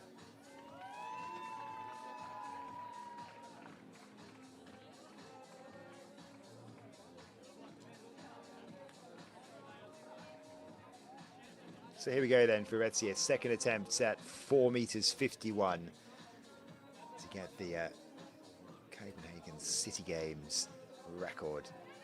Nå, publikum, nu må jeg være klar. Og lad os begynde at klappe lige så stille.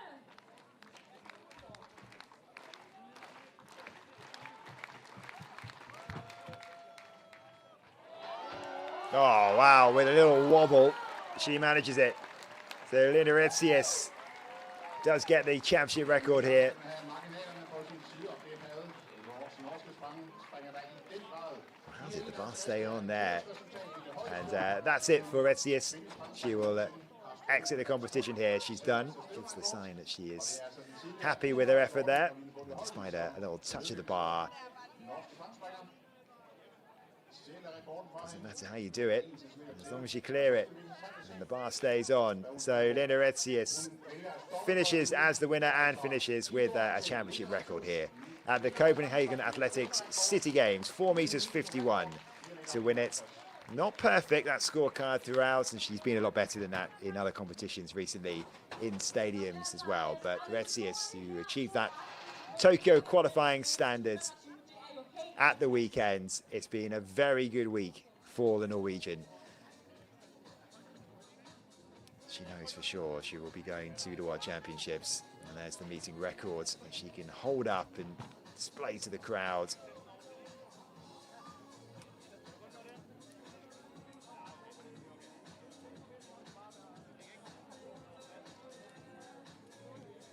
Job well done for Lena Retsius.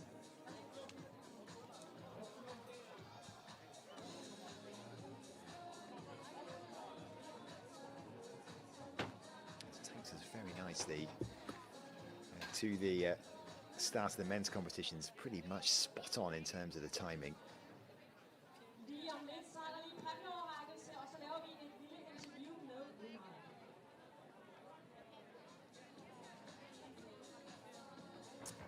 Here are the men just going through their final warm-up routines. And we'll be getting underway with the men's long jump very shortly.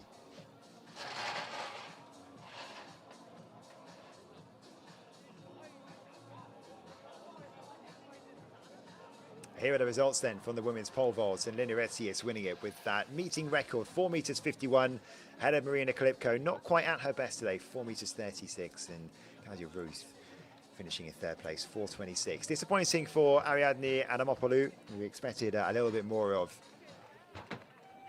today, but exiting with the 3 failures early on in the competition.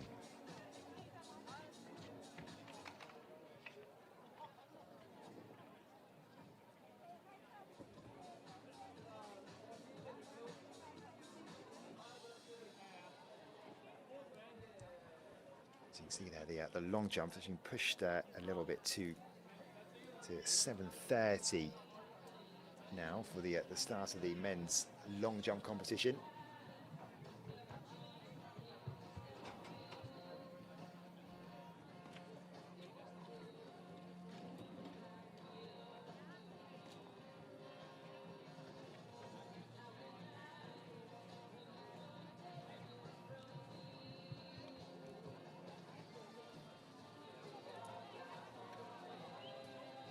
So in just a few moments' time, we'll catch up with some of those who have been victorious today.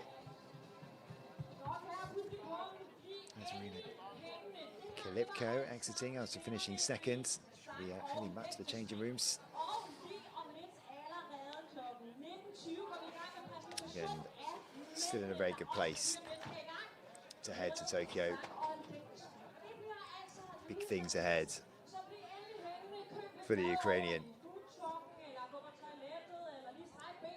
can see there the start time for the men's long jump changed to 7:30. We're due to get underway in the next 10 minutes or so, but just overrunning slightly.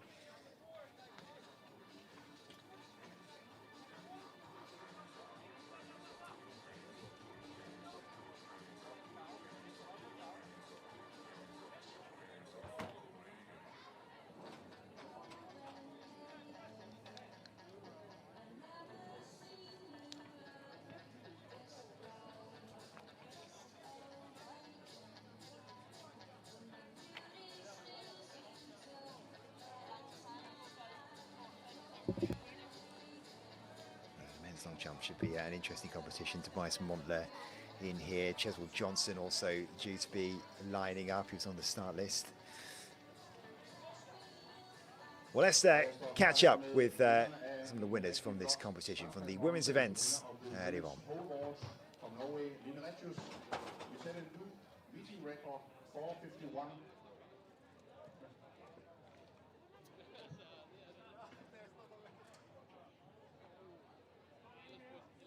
And we had today's first meeting record in the women's pole vault. Line Rettius, 4:51. On Sunday, you set a national record with 4:73. Are you happy with today's result? I'm happy with today's result. It was a lot of fun, a good crowd. Yeah, I'm happy. And by jumping 4:73 last Sunday, you qualified for the World Championships. Is this your last competition before Tokyo? No, second last. I have one on Saturday in Switzerland, and that's going to be the last one, and then I'm going to prepare to Tokyo. You're from Norway, but as far as I know, you have lived in Switzerland for many years, being coached by a Russian pole vaulter. And where are you now based? In Bergen.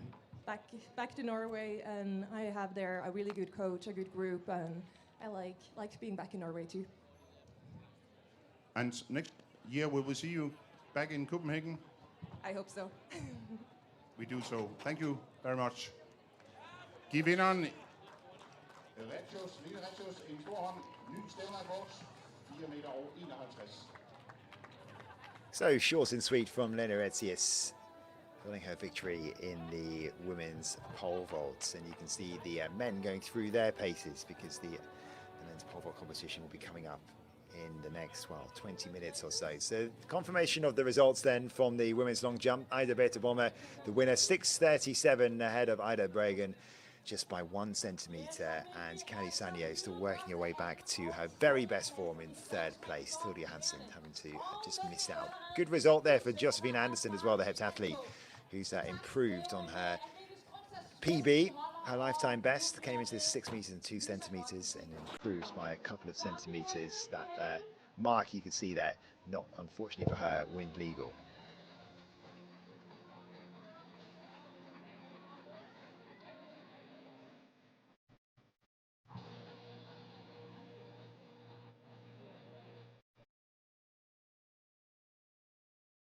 And the results of the women's pole vault, Line Rettius, as we just heard from, winning in 4:51, a new meeting record ahead of Marina Kalipko, who wasn't at her best completely today. 4:36 for her. Kaja Ruth, 4:26, and Ariadne Adamopoulou, who has been in decent form this season, unable to make a serious impression on the competition.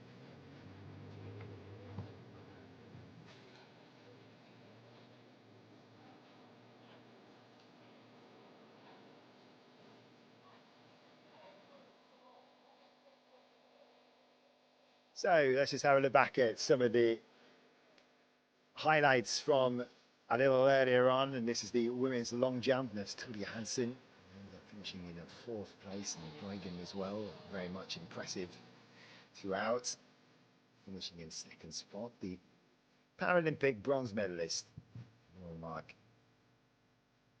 so getting some practice in ahead of the World Para Championships. And it's great to see Gadi Sanya still working her way back to her best form after pretty bad injuries over the last few years.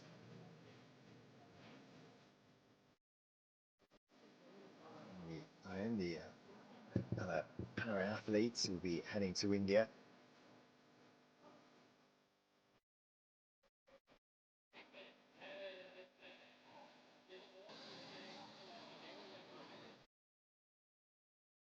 Event, of course, won by Idebete Bomber.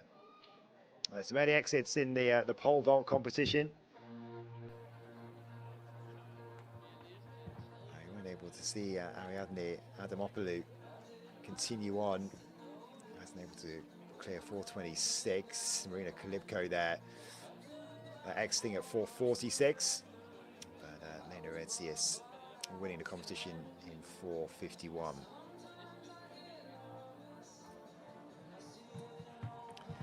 So we'll leave you with some of the shots from a little earlier on, and we will return for the start of the men's long jump, which is first up. It's due to get underway in presentations in the next 7 or 8 minutes or so. Competition starting at 7:30, and the men's pole vault on the way as well. You can grab yourself a cup of tea or something similar and join us again in the next few moments for the men's long jump and the men's pole vault.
mændene de bare får varmet op, så er jeg altså lige ude og snakke med publikum. Og jeg har fundet Maria her, og Maria har aldrig set atletik før. Men du er valgt at komme her onsdag aften, og hvordan er det så at se det live? Og når du er det publikum. Det er meget spændende. Ja, det er meget imponerende også. Altså, kan vi blive enige om, de nærmest de flyver jo? Og de flyver jo, de her atleter. Tænker du også det? Jo, tænker jeg. Når man ikke har forstand rigtigt på atletik, kan man så godt følge med og forstå konkurrencen, og synes man bare, det griner at være her? Nok en blanding af ja og nej. Det kan godt være svært at følge med, men det hjælper lidt med tiderne og have nogen, der kender til atletik med sig. Ja, men ja. Fedt. Og hvem har du så med i dag? Mine svigerforældre og deres forældre og min kæreste her. De kender til atletik, så det er en fordel. Ja. Jamen, det er perfekt. Så kan du lige høre svigerfamilien, hvordan man er ledet, så hvordan fungerer det, og... Ja. Og hvad så, er det svigermor, der sidder her? Nej? Nå, de sidder op, så vinker jeg bare her. De vil ikke snakke. Jamen, god aften.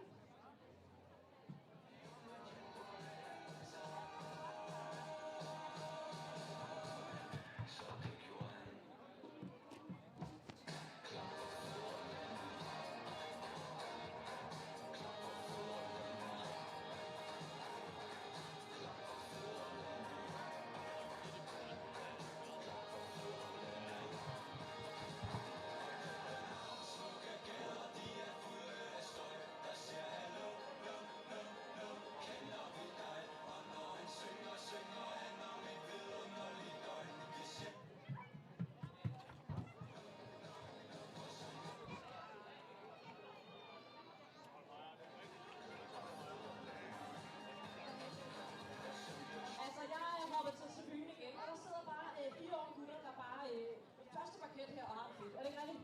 Det er fuldstændig rigtigt. Vi elsker atletik, og det er nogle af de bedste sportsdiscipliner, man kan få lov at se. Så det er super nice.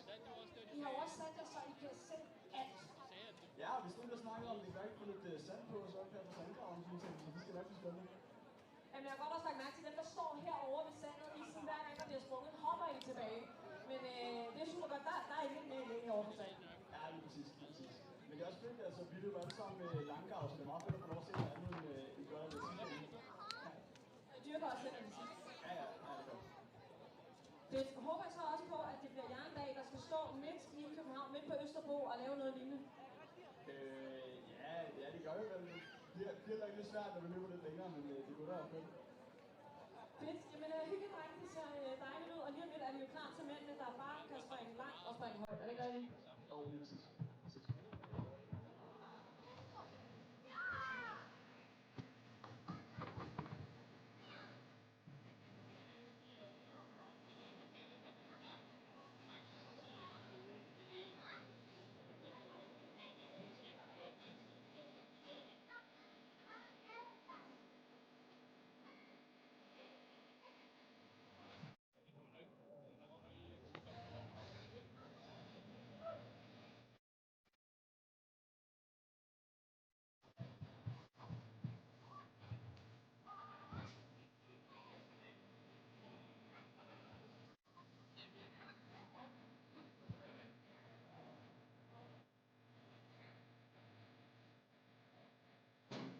Men tænk engang, publikum, jeg nåede jo også, ja, at vi skulle have det lidt fedt. Jeg nåede jo også konkurrencer på trekant og nogle præmier. Og der er sindssygt mange, der har taget et billede, postet det på deres Instagram og tagget og været inde og følge Sparta Atletik. Oppe på skærmen herovre, der har vi altså aftens første vinder. Det er Anne Ulfkjær, der simpelthen har taget et fuldstændig vanvittigt billede af en flyvende atlet. Og jeg hæpper mig over. Og Anne, min kære ven, kom og hent din præmie herovre ved mig efterfølgende. Der er flere konkurrencer og flere præmier på spil, så tag løbende billeder og poste så altså med konkurrencen. Så Anne, kom hid og hent din præmie.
Welcome back. It's time to get the men's competitions underway, and it will be the long jump first up.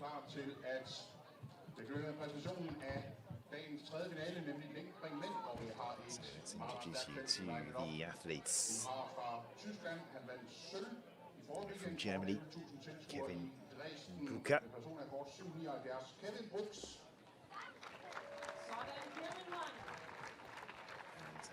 The German, who has achieved a lifetime best of 7 meters 79 at the start of the month. There's Riku Ito, just outside the world rankings for Tokyo, so could do with a big performance here. 8 meters 11, set 6th of June, his lifetime best.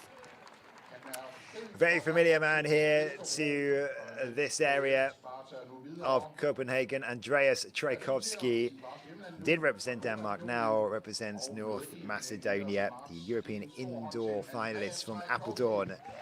Earlier this year, of course, the founder of Jumpers World, very popular among these athletes.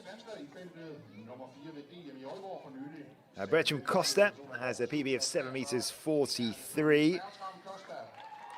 Finished 4th at the National Championships in June. From Norway, Henrik Fladnes, the European under-23 long jump champion from a couple of years ago. He recently competed at the World University Games in Germany, but was unable to reach the final. He's also a triple jumper. Well, this man is probably the class athlete in this field. Tobias Mondler, the world indoor silver medalist from 2022, the same year he won European Championship silver outdoors, but hasn't had the ideal season. 7th in Apeldoorn, the European indoors, an event that had no Militiades Tentoglu. Missed a bit of an opportunity, one in the Manchester United shirt, and a slightly retro one as well. This Cheswell Johnson, the South African. He's the African champion from last year, which means he has a bye straight through to the World Champs in Tokyo. He's been racing a lot of 100 meters this season. Season's best of 8:17, lifetime best of 8:26. The Icelander Daniel Egilson competed at the European Championships in Rome last year and at the European Indoors in Apeldoorn this year. He wasn't able to reach the final in either of them. So that is the lineup for the men's long jump, which will get underway very shortly. We were due to see Erwin Konate here. That would have been a big opportunity for the impressive young Frenchman to try and work his way up the rankings. I'm sure he'll appear on a start list elsewhere over the next week and a half. So here they are, the lineups, and 8 athletes will take to that runway for the men's long jump competition. And you can see there with the best of the distances over the lifetime, Tobias Mondler. 8:27 showing up there as his PB. It's actually 8 meters 38. That's achieved indoors in 2022. Of course, we take the combined now. It doesn't make any difference whether it's indoors or out in terms of whether you have a PB. So Mondler with 8:38 indoors, 8:27 outdoors, 8:25 his best this season. So from Germany, Kevin Buka then.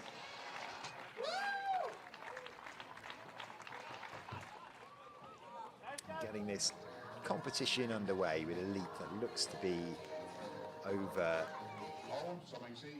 7 meters to meet comfortably.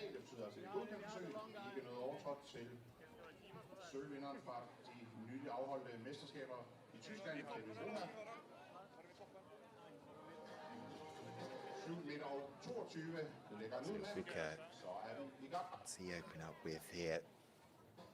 So it's going to be a legal jump, and it's 7 meters 22, so well outside of what he's capable of. 7 meters 79 is best set this year. He's a good junior. Trains in Estonia under the former European indoor champion, Cecilia Balter. Riku Ito, he finished 2nd at the national championships behind Kato Yakamura. And a PB of 8 meters 11 on that occasion. He's really trying to work his way outside of the rankings. Really just outside of the ranking places for Tokyo. I'll take you on that in a moment. But here he is, Ito.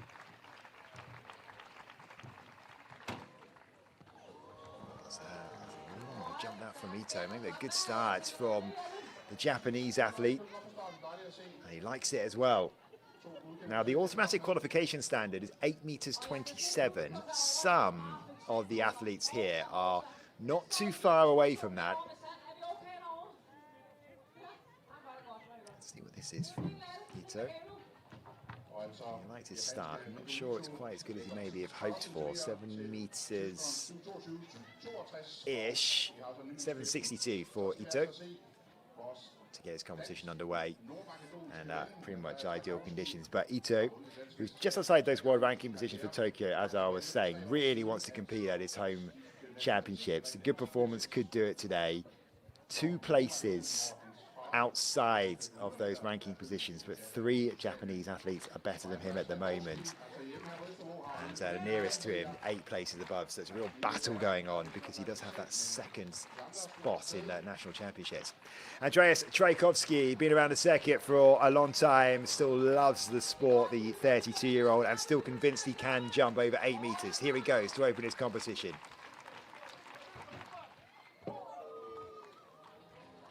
Short of 8 meters, it would seem, wearing the custom-made kit for North Macedonia.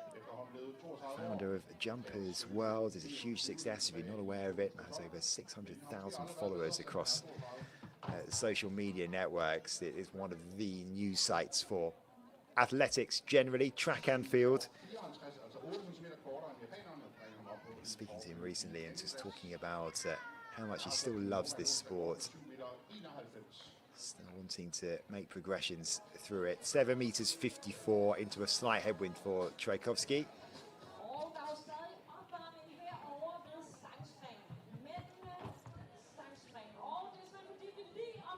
So it's Ito who leads the way in these early stages with that leap of 7.62. That's the mark to beat.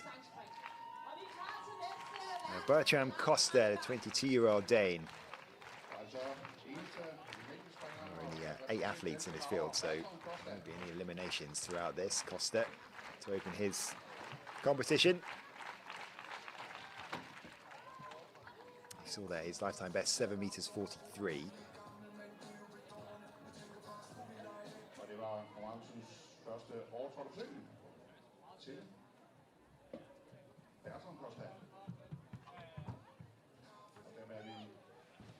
Costa, who competes as a decathlete.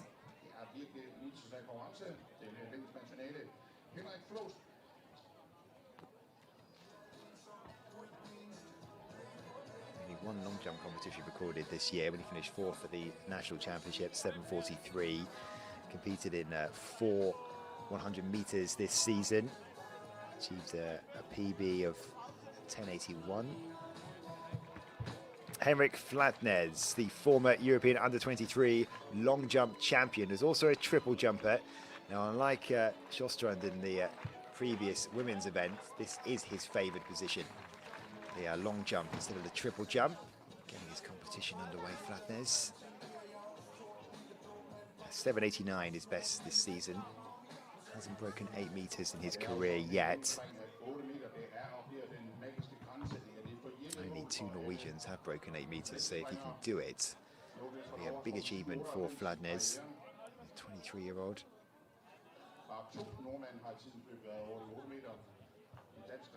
He did compete at the World University Games in Bochum recently. Was unable to reach the podium in either the long jump or the triple jump. 7 meters 41 to start with. Flatnes hasn't quite been his best recently.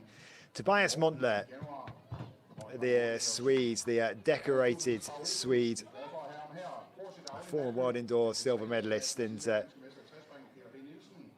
silver medalist as well at the European Championships outdoors. He has a season best of 8 meters 25. Doesn't have the World Championship standard, just 2 centimeters outside of it, but safe enough. And he will be heading to Tokyo, Montler. Had a really good season over the last few years. A big opportunity to try and win the European indoors in Apeldoorn with no Tentoglu there. Missed a chance there, finished 7th.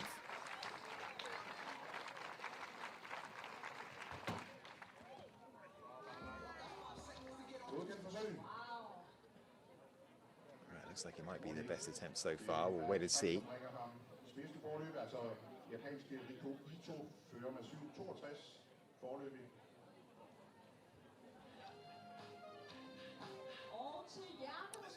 Mark to beat, 7 meters 62 from Riku Ito. Vi er i gang med Copenhagen Athletics Games 2025. Vi er altså trukket direkte ud på vejen midt på Østerbro. Wow, et spring på Gunnar Johansens plads, og det er dejligt at se alle sammen. I thought this would be good enough to go into the lead. It is 7 meters 75 for Monster.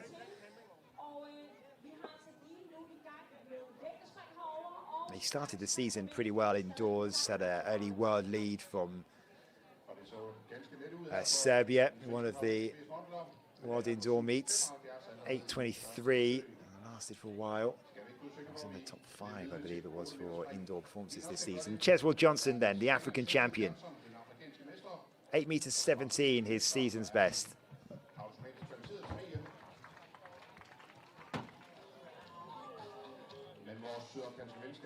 We'll see if that's good enough to go into the leads. Johnson, who has run quite a number of 100 meters this season, set a PB of 10:12, so he's pretty quick. Never reached the final of an outdoor world championships or the Olympics, but was in Nanjing at the World Indoors, finished 12th and also 5th at the World Indoors in 2022. He is already on the plane to Tokyo. He has his ticket. So it's Johnson, because he is the African champion. Egilson, last to go then. Egilson has jumped 8 meters 21, not over 8 meters this season though. 7:79 for the 2024 Nordic champion.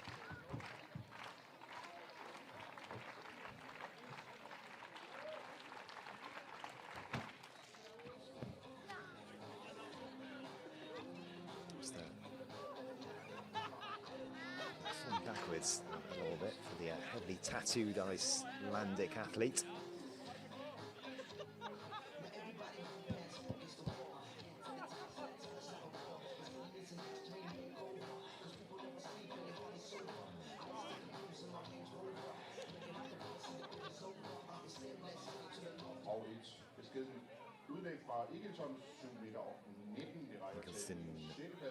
Starting with 7 meters 19 then. And Johnson and Costa with no marks in their start of this competition. Brucker of Germany then. 7:22 to get his competition underway.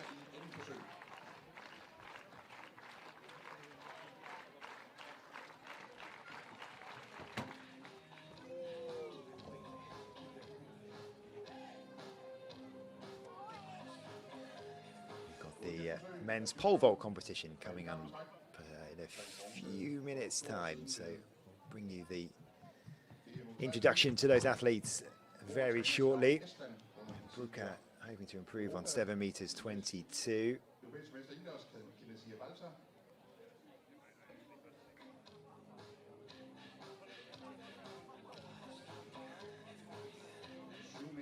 A wink from Brucker because he's improved slightly to 7:39.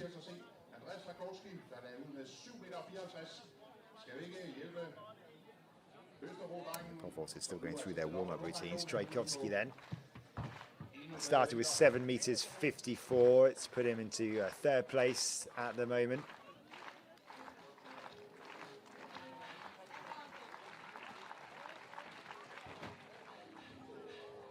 Has that distinct technique, doesn't he? When looks like he closed his eyes in the run up and then opens them just before we get to the board. Precocious young talent was Trajkovski, won the silver medal at the World Under-20s back in 2012. He's a revitalised athlete as well, fairly new dad.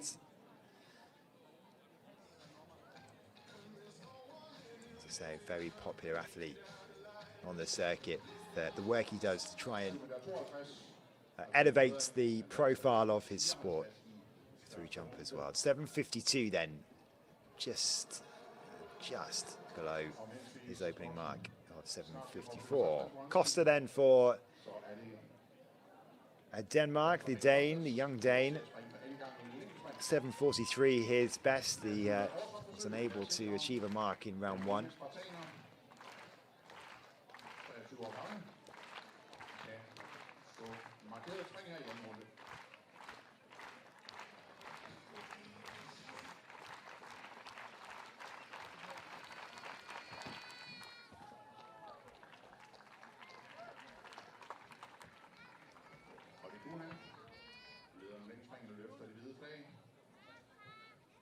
Altså da han blev nummer 4 ved DM under DM-ugen, sprang han 7:43, altså karrierens tid til længste. 7:23, og det er ganske fornuftigt. Costa does now have a mark on the board, 7:21. Tchaikovsky, we saw just now in the background, look a little bit stiff, doesn't he, moving around. He competed in Italy just a couple of days ago, or 3 days ago. He managed to wind assisted 7:87 on that occasion. Didn't count. Quite a big a tailwind for him on that occasion. Flatnes then, who began with 7:41.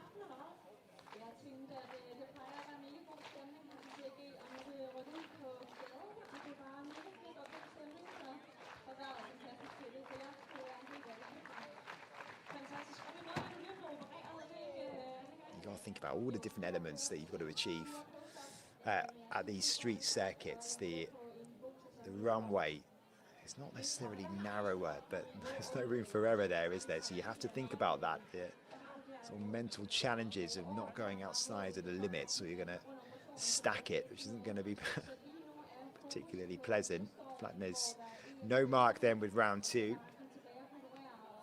Some of these street circuits can be a bit of a springboard, really. But I haven't seen any massive leaps so far today in competitions for the women's or the men's event. And Montler fully focused. He leads the way, 7:75. Now, if he can get the World Championship standard here tonight, that would just it would just give him a bit of a mental boost. There's no real jeopardy in terms of Montler not going to the World Championships. He's well inside on the world rankings. Only 2 centimeters off of the World Championship standard, which is 8:27. It's a distance he's managed before, outdoors, 4 years ago in Monaco. You can see the wind swirling around though. Montler, second attempt then, the leader.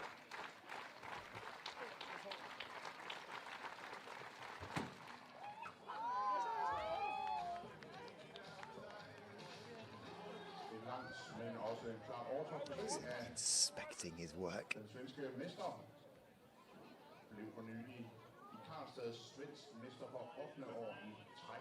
But no mark for Montler. It's the red flag. You can see that quite a way over the board. So a little bit of a work to do on the approach, and that's what his coach will be telling him.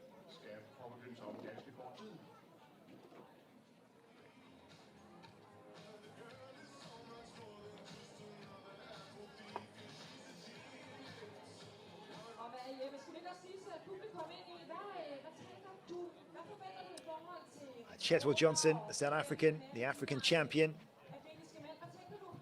often competes with a smile on his face, enjoying himself wearing that Manchester United retro shirt. Remember the likes of Cristiano Ronaldo and Carlos Tevez, Rooney competing in that shirt. Can't tell you the exact year, but here is Johnson then. No mark in round one for the South African. Very impressive speed on the runway, as I mentioned, a PB this year in 100 meters, 10-12, so pretty good. If he can just rein that all in and find that discipline on the board as well, he could be such a threat. The African champion at a global level. It's pretty consistent. He can hover around the mid 820s, the 810s quite often.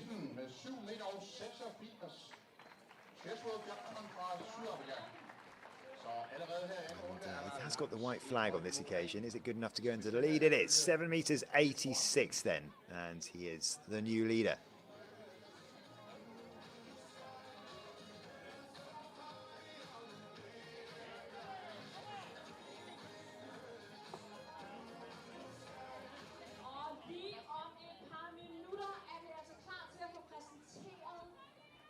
Egilsen.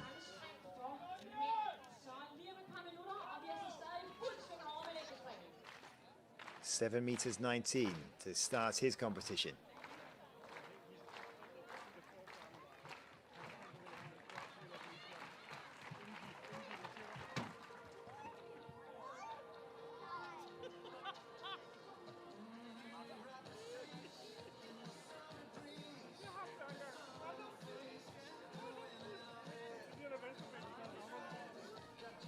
Difficult to tell there. It's exactly whether he's happy with a jump like that from Gilson. He has got the white flag. He's got some heavy strapping on that left leg and I think on the ankle as well.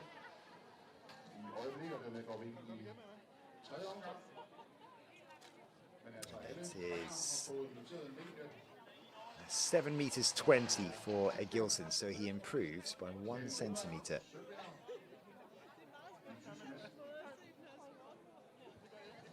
Brucker in 6th place at the moment. 7 meters 39. He's put in there. Still awaiting the start of the men's pole vault competition, by the way.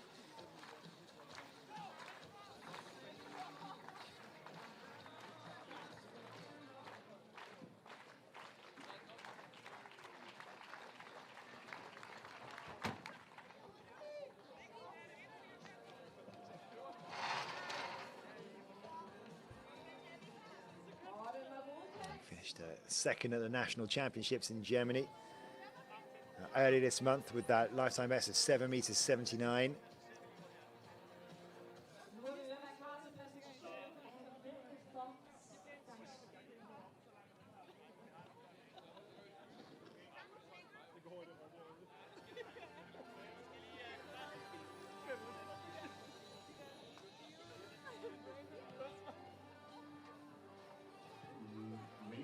Okay, let's get you introduced then to the athletes who will be competing in the men's pole vault.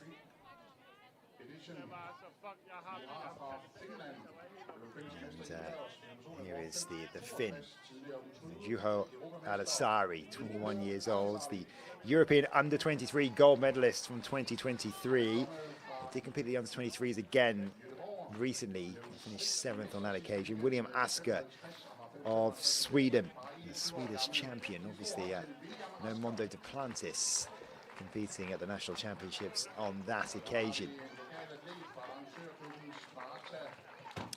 Nikolai Grombeck, a decathlete, finished 8th at the World Under-20 Championships 4 years ago. The multi-eventer. Alexander Onofriev, the European Under-20 bronze medalist from 2021, just outside of the world ranking places. He could do with a little bit of a boost tonight. Season's best, a lifetime best, 5 meters 70. That was back in June. Matteo Oliveri, national champion, on course for his first world championships inside the rankings quota. The Italian, 5 meters 71, his best from June. Shingo Sawa is not likely to head to his home champs in Tokyo. They're at the nationals in early July. Season best of 5 meters 50.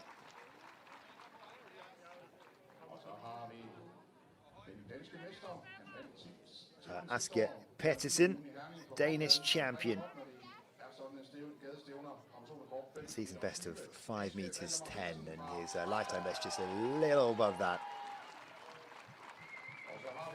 And this man is in terrific form. Simone Bertelli, the 20-year-old, recently won the European Under-23 gold medal in Bergen, and backing up his Under-20 gold from a couple of years before that. Finished second to Otterberry at the national championships, but he could do with a little bit of a rankings boost in a fairly dangerous position, just on the edge of the top 36 places needed. So a good performance tonight, and he could pretty much secure his place ahead of the world champs. So that is the confirmed start list for you, and the best in that field, well, it's Adasari, 5 meters 71, but not a lot between Adasari and Olafriev and Oliveri and Bertelli, so we could have a decent competition here.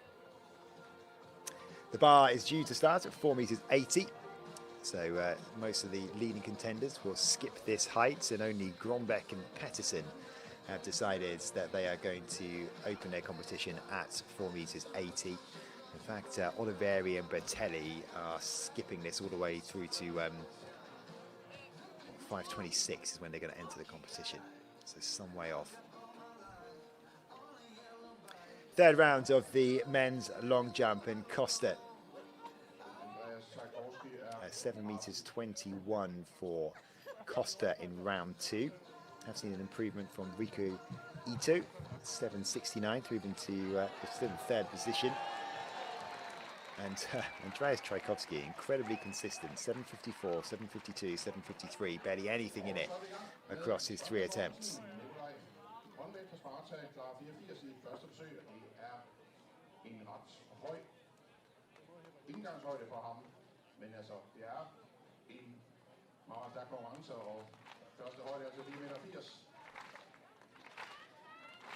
Costa just trying to get the support of the crowd, then sits in 7th place, so second to last in the standings at 7 meters 21.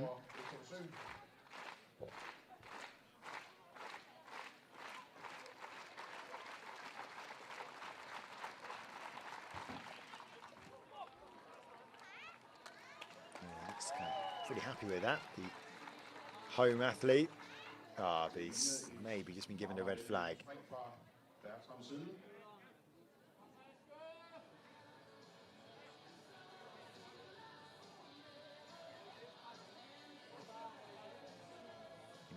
Celebrating there, Costa. He has got a white flag, and the reason is because he might have improved. 7 meters 31, so he stays in the same position, but a 10 centimeter improvement for Costa.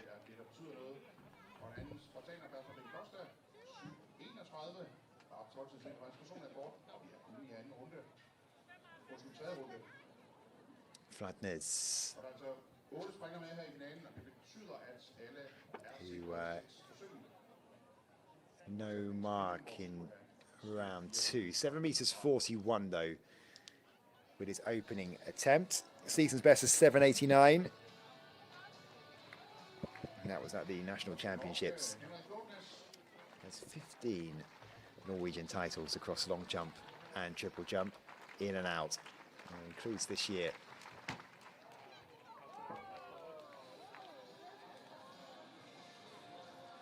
I'm sure he will feel it's just a matter of time until he becomes just the 3rd Norwegian to clear 8 meters.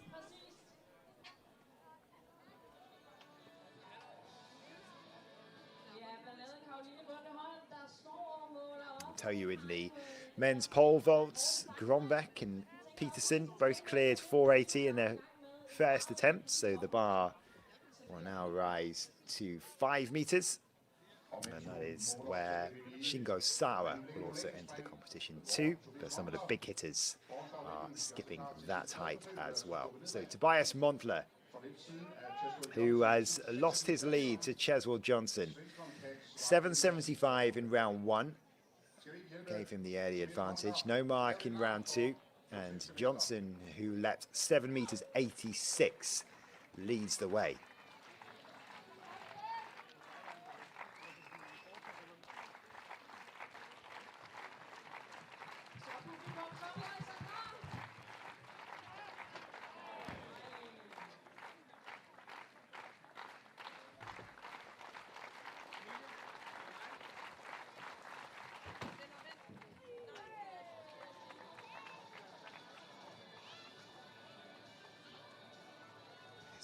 jump that he looks altogether too happy about. The crowd enjoying themselves so close to the action.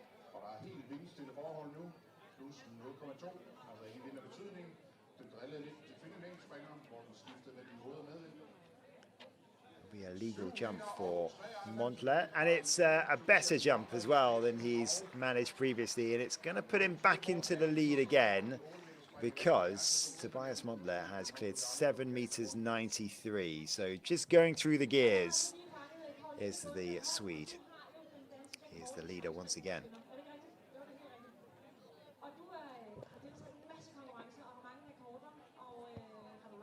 Can Cheswell Johnson respond to this? He's a talented sprinter himself, as I mentioned before, has the explosive speed on the runway.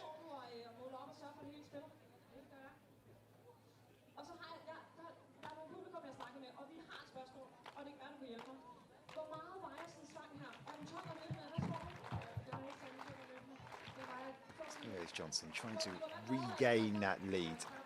7.93 to beat if he's to do that.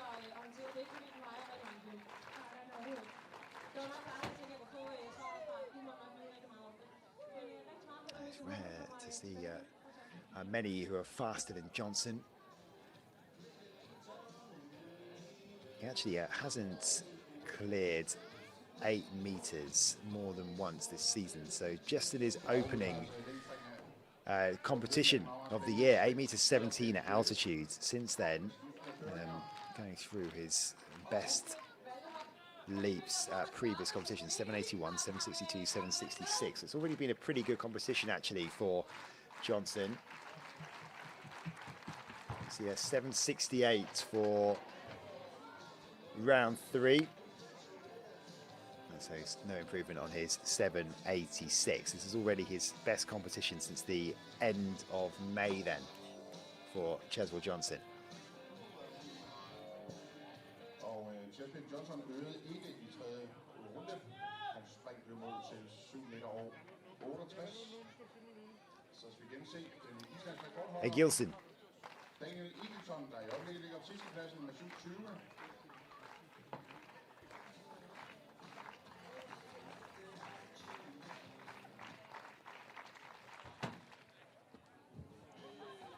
Looking to improve on 7 meters 20, Egilson. Og det går hurtigt. Med hans spring, så er vi altså allerede halvvejs i bremsen. Han afslutter tredje runde. Men altså efter 3 runder, Tobias Montler, Sverige, 7.93, nummer 2, Cheswell Johnson, 7.86. Og Daniel Egilson øger 7.36 her. He isn't particularly happy about this, Egilson, but I think again it's going to be an improvement for him. And he has steadily improved as he's gone on. 7 meters 36, so it is an improvement for Egilson, but still way short of where he knows he can perform.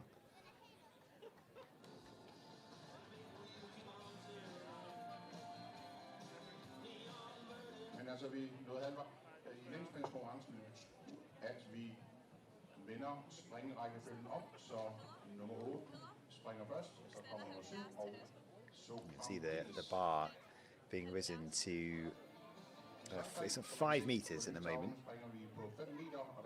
There is Shingo Sawa, who failed with his first attempt at this height.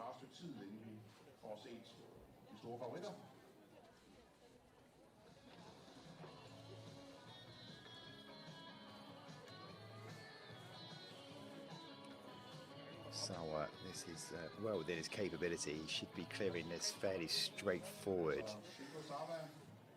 5 meters 50, his lifetime best.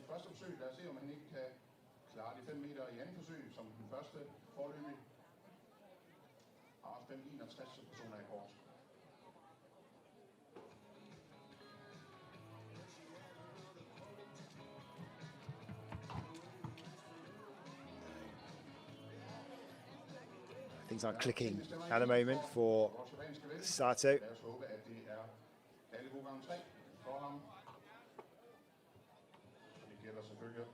De 2 spartanere, som også skal ud i et tredje og sidste forsøg.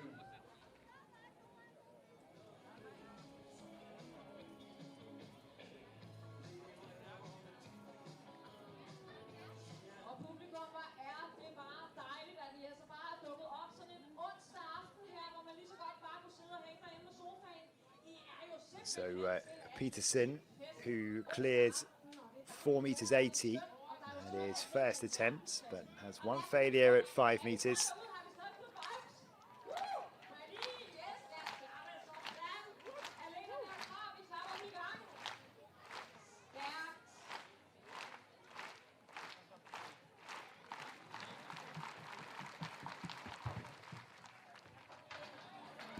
Make that 2, so one more go left for Peterson, who has a season's best of 5 meters 10. So both the Danes, Peterson and Grombeck, are in the danger zone. Grombeck has only cleared 5 meters at best this season.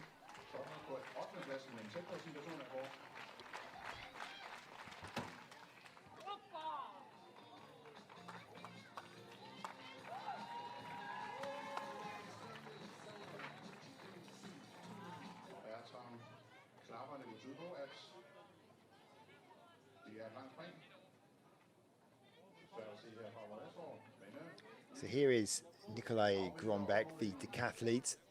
It's not necessarily his strongest event, but just trying to get some practice in here, Grombeck. And this is his last go at 5 meters to try and stay in the competition. The Sparta athlete from one of the local boys.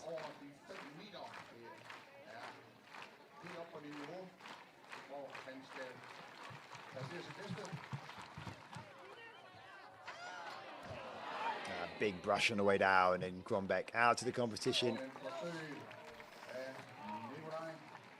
So we have our first casualty. If you don't know much about Sparta, well, you probably know a lot about the work they do. They are the organisers of the Copenhagen Marathon, the Copenhagen Half Marathon as well. They are so popular, those events, that they often either sell out in minutes or as a ballot to try and get through. And, one of the leading athletics organisations in the world when it comes to organising events like this. Founded back in 1898. There are lots of athletes competing for them too. There'll also be Copenhagen will be the host city of the World Athletics Road Running Championships next year. It'll be great to see that back after San Diego had to pull out of hosting that this year. Sauer, final attempts, and clear. Well, it should have been pretty straightforward for him, this height, and he will continue in his competition.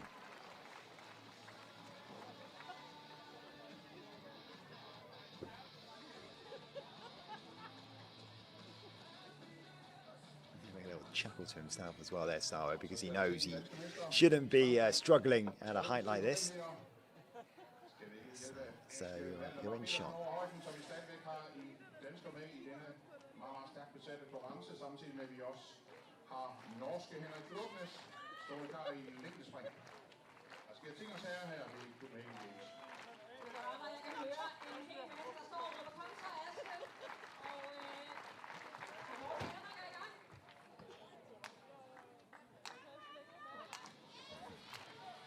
A little giggle to himself here, Sauer.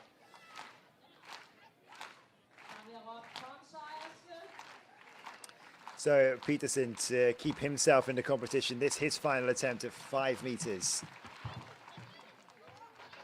And unfortunately, that will be the end of his competition. So the second Dane falls. So we're already down to 6 athletes then, and the bar now will rise to 5 meters 15. And already skipping his height is Oliveri and Bertelli.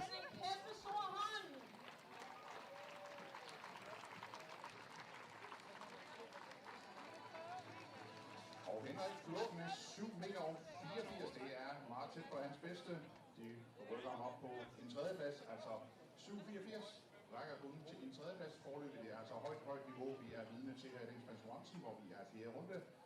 Næste springer, tyske Kevin Moha.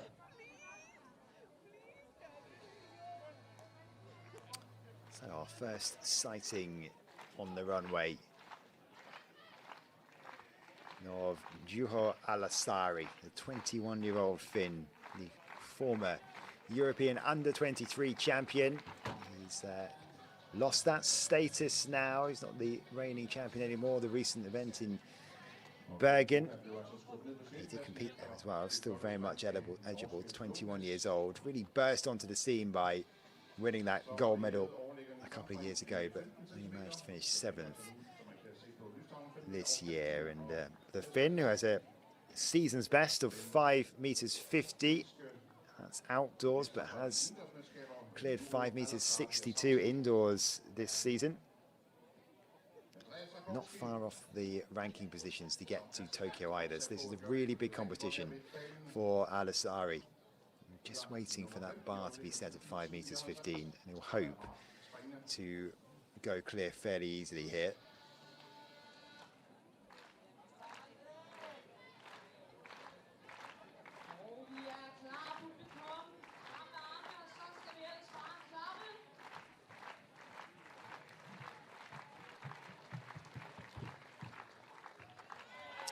With plenty to spare for Alasari. Just getting his eye in as the sun begins to set in Copenhagen. A long jump competition ongoing in the background. Not missed a lot, but Henrik Flatnes has improved to 7 meters 84. That's moved him up to 3rd place over in the long jump. Got a glimpse there of Andreas Trajkovski, again very consistent with his jump, 7:49 for him in round 4.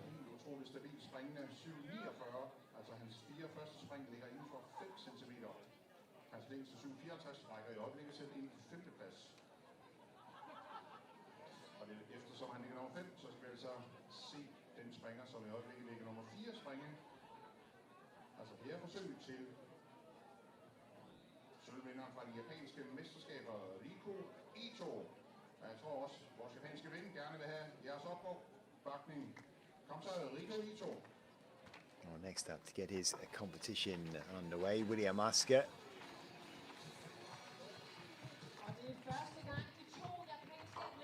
And easily clear too for Asker. It's not easy to get the attention if you're a Swedish pole vaulter that's knocked by the name of Mondo Duplantis, and what a performance it was last night, by the way, in Budapest, right? 13th world record for Duplantis, 6 meters 39. It really is something special to be watching him just ticking off these world records as he goes around the world, and maybe we'll see something special.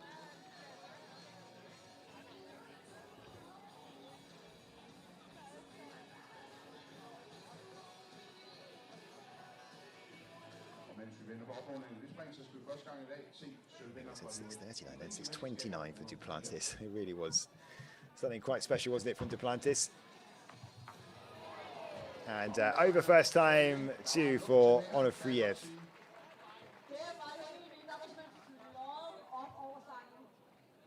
He's another one who could do with a really good competition tonight, just outside of the quota places for Tokyo, the Ukrainian. In pretty good form too, 5 meters 70. New personal best set in June when he finished joint 5th at the European Team Championships in Madrid. That's improvement by 10 centimeters. And you can see there, playing the role of coach is Marina Kalipko, who just competed in the women's competition. Just giving some feedback there for Onofriev.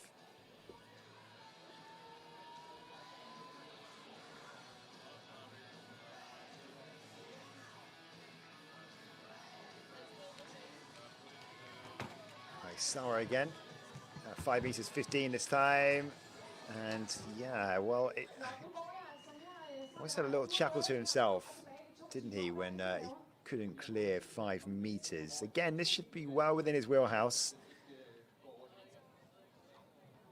but a failure from Sauer, so he's the only man at this height who hasn't cleared, who's entered at this point in the competition, so a little bit of a few moments to reset himself. before he goes again. Og så er vi klar til næste, og så er det, så skal du gå igen. Hvor er det fedt. Sådan. Stærkt. Men lad os lige give ham en hånd, ikke? Han har fået frem tilbage 2 timer. Det er dejligt. Det er vigtigt. Ja, og som man siger, rent og siger, spring væk godkendt til statistikken, men i konkurrencen kan de sagtens Returning then to the men's long jump, and this is round 4. Tobias Montler leads the way, 7 meters 93. Og vi skal altså se den førende Tobias Montler af Sverige afslutte 4. runde. Startede med 7.75, så havde han overtrådt forsøg, så var det altså 7.93. Can he improve on this lead? Det er yderst sjældent, at vi kan se det på dansk grund. Hvis nogen kan gøre det, så er det vores svenske ven fra Malmø. Just checks his mark, resets himself, ready to go again.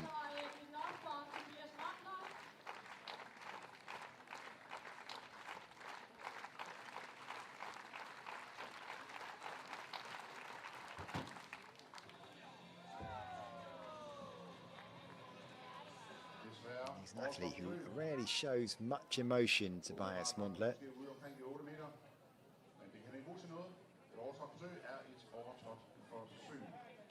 Stævnerkorden er 8,7 meter. Den satte Morten Jensen fra Sparta tilbage i 2010. And that'll be a foul for round 4.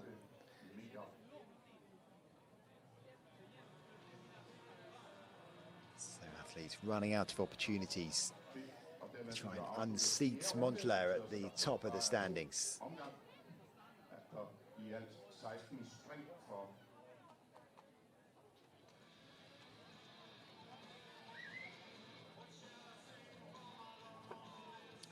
Costa, who gets round 5 going, and he's steadily improved as he's gone on. A foul in round 1, then 7.21, 7.31, 7.32 in round 4, but he sits at the bottom of the standings at the moment. Costa wanting to improve here.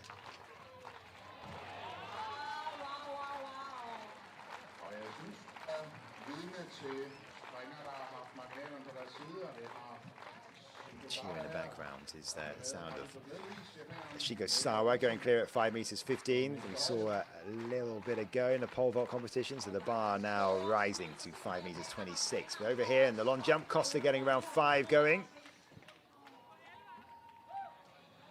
I can tell you that Alasari, Aska and Onifriev, who after getting a little bit of a sighter at 5.15 have skipped 5.26. So again, it is only Shingo Sawa, I think, is going to be going in here. Oliveri and Botelli yet to enter the competition. I can't see any confirmation that they have declined this height. So maybe the 2 Italians coming in at this stage. We'll see very shortly.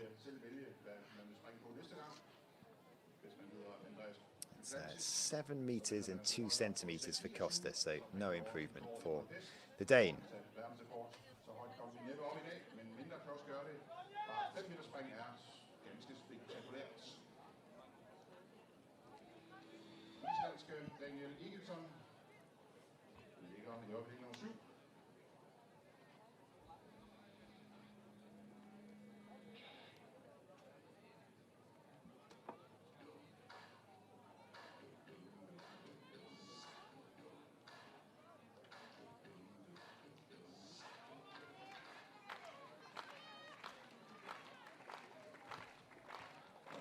Egilson is in second to last place, 7 meters 40. He's capable of a lot further than this.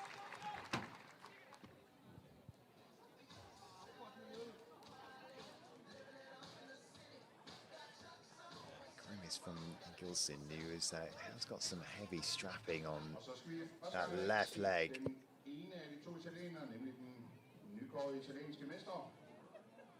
See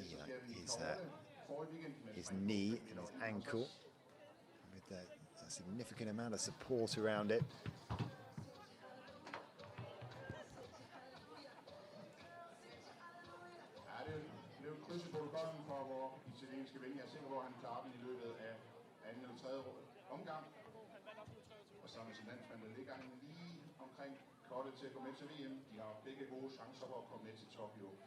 A 7.41, no improvement, no significant improvement for Egilson. 1 centimetre If you're looking for a slightly more significant curve than that, Flatners is currently sitting in third place, 7 meters 84 from his leap in round 3, so he's significantly improved as the Norwegian.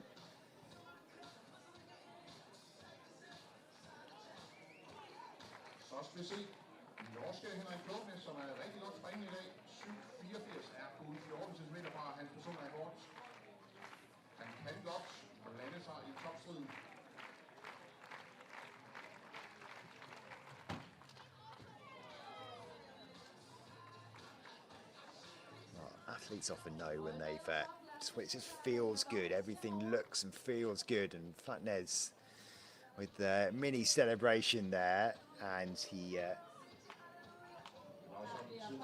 the replay. Well, that is mighty tight in terms of as a foul or not, and I don't know whether he's been given a red flag here, Flatners. Very close to the line, and he clearly feels good about this jump. Once it measured.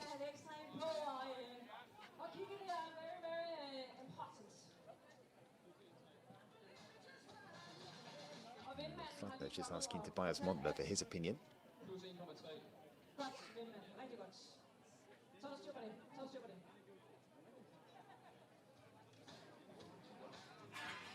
No decision made yet. It's that tight. We're into VAR territory here as to whether Flatners has produced a legal jump or not. It clearly means a lot as well, because Flatners here, very confident he's produced something pretty good. And this could be the difference between history or not for Flatners if it's anywhere close to 8 meters. And now all the officials are starting to gather around, and a bit of a conference going on here.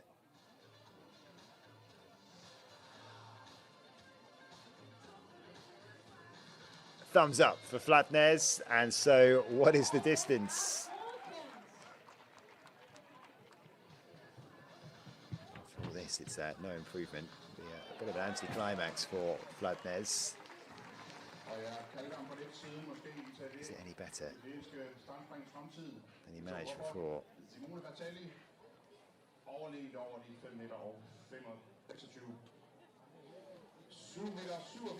Well, it is 7 meters 87, so an improvement by 3 centimeters. I wonder whether Flatners thought that it was actually even better than that, but not too far off his season's best now, just a couple of centimeters for Flatners, who's easing into this competition, and he moves up into second.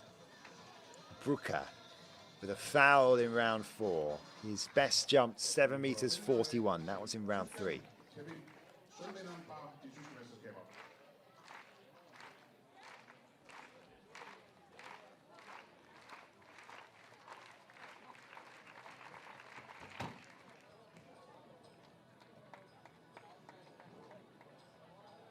Brücke likes this.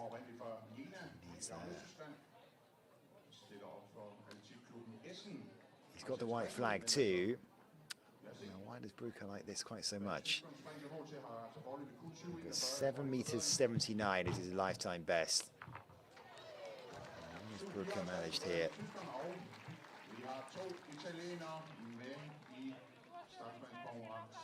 He's managed an improvement, 7 meters 59 for Brücke, and he moves into 5th.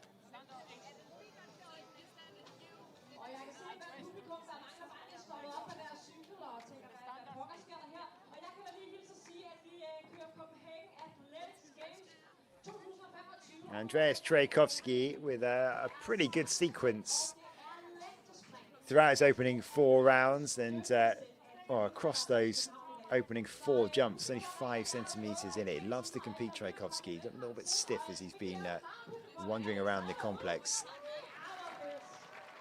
Can he manage an improvement on his opening leap of 7 meters 54?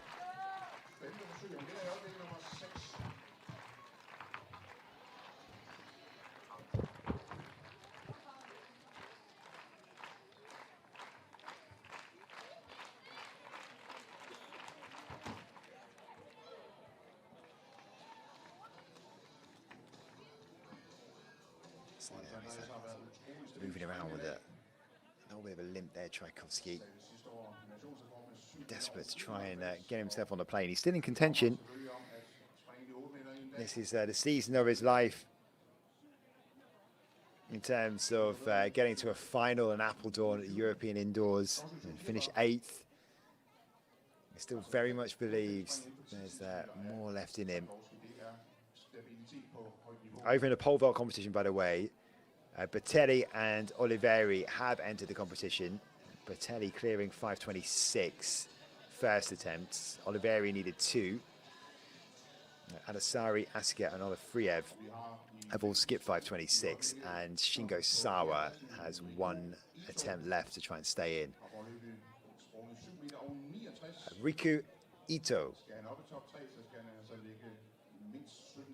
I haven't seen much of him over there the last few attempts. Here he is, the Japanese athlete is in 4th place. 7:69 is what's put in there. Again, just like Tchaikovsky, pretty consistent across the distances he's managed so far. That, again, heavy strapping on the left side.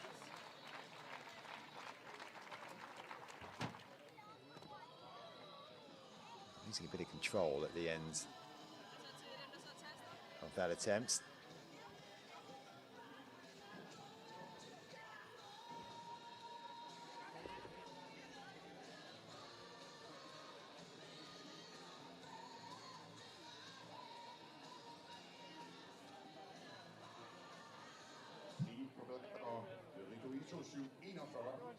Ito, I'm sure it's going to be an improvement for the Japanese athlete. Just see this replay from Ito. I mentioned he's one of the athletes who needs to try and get that rankings boost. He's very close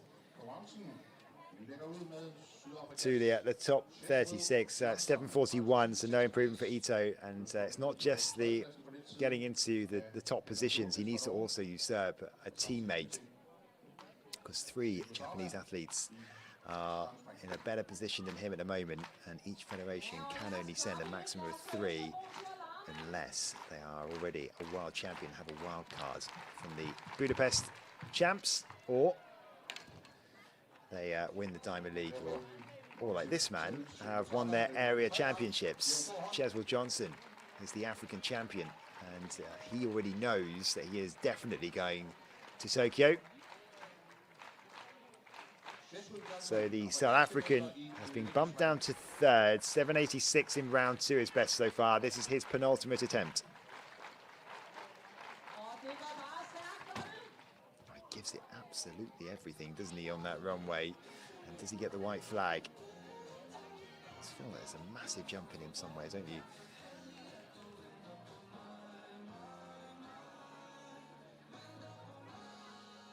Well short of the board, so room to play with.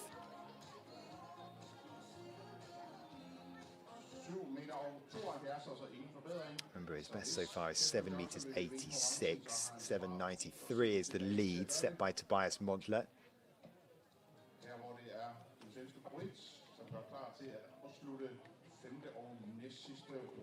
But 7:72 means there will not be an improvement for Cheswell Johnson.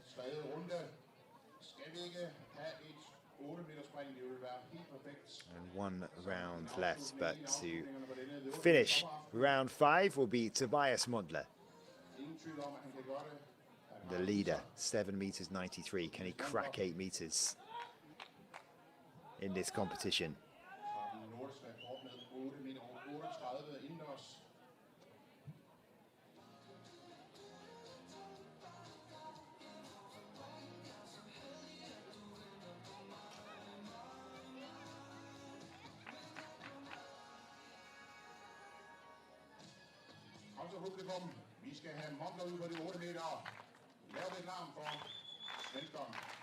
Gets the support of the crowd here, Montler. This his second to last jump, trying to break into the 8 meters for this competition. Sort of place he's used to being.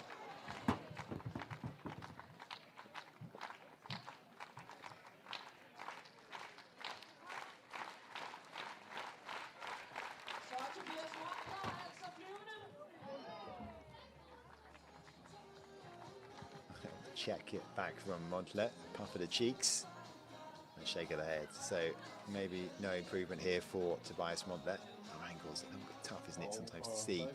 Get a first impression at least. Waiting for the result to come here from Montlet.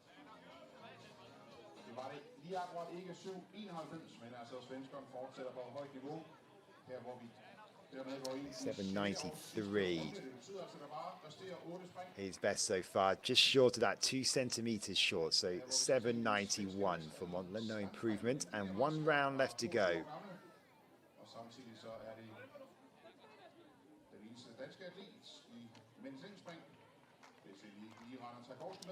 Over in the pole vault, Shingo Sawa has been living dangerously, is now out of the competition. The bar has risen to 5 meters 36.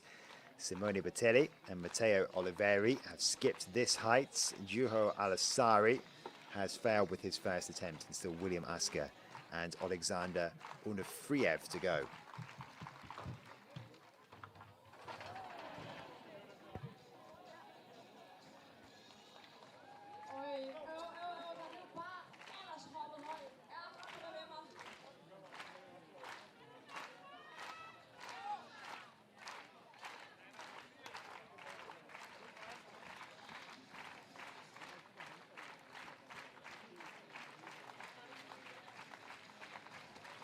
So to get the final round underway, Costa.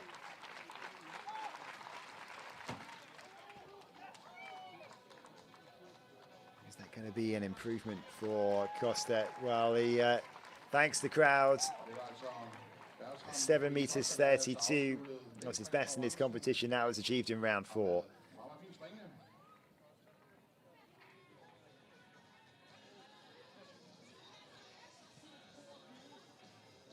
Han slutter med 7.32 og 8. pladsen.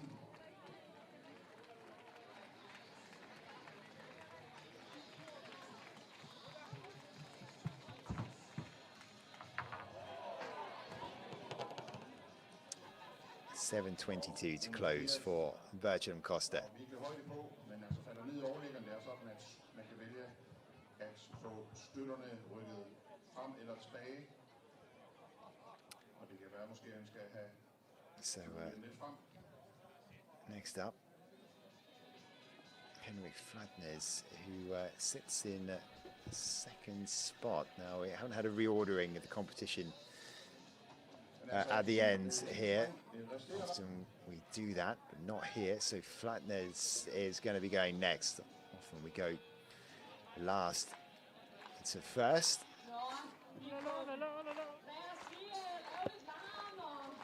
Here we go, Fladnes then. Trying to improve on 787. What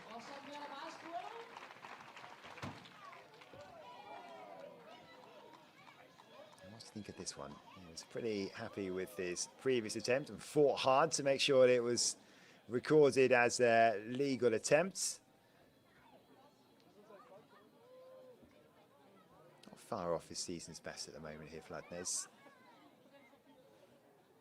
Remember, ranking points on offer for so many of the athletes who are competing here tonight, trying to help their cause when it comes to getting on the plane to Tokyo. And Fladnes has finished with 786. If you look at those final 3 jumps, very consistent for the Norwegian, and at the moment sits in second.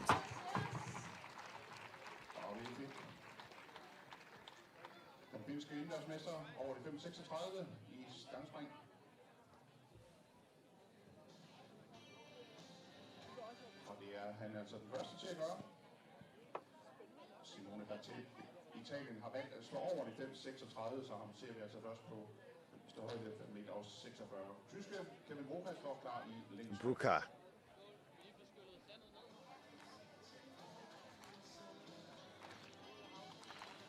Og lad os se, hvad tyske Kevin Bruka har. Kevin Bruka, who improved to 7 meters 59 in his penultimate jump.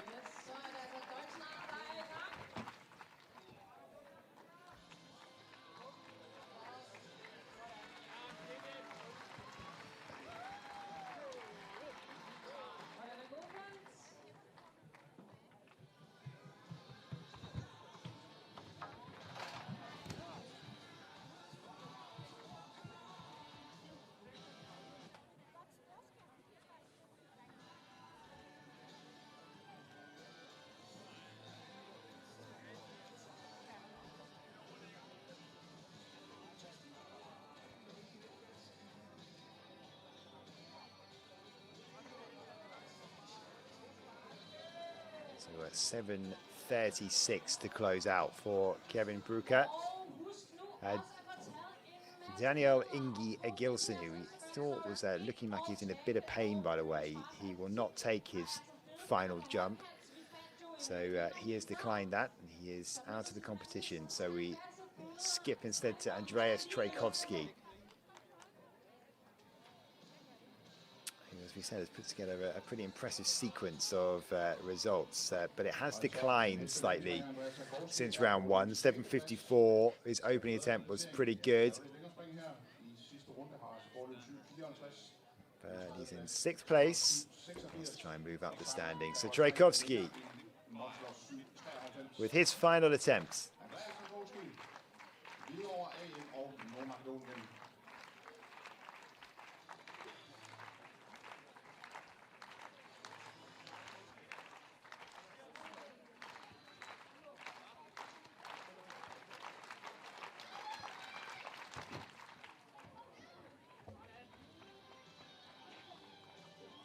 Another competition ticked off for Andreas Trajkovski.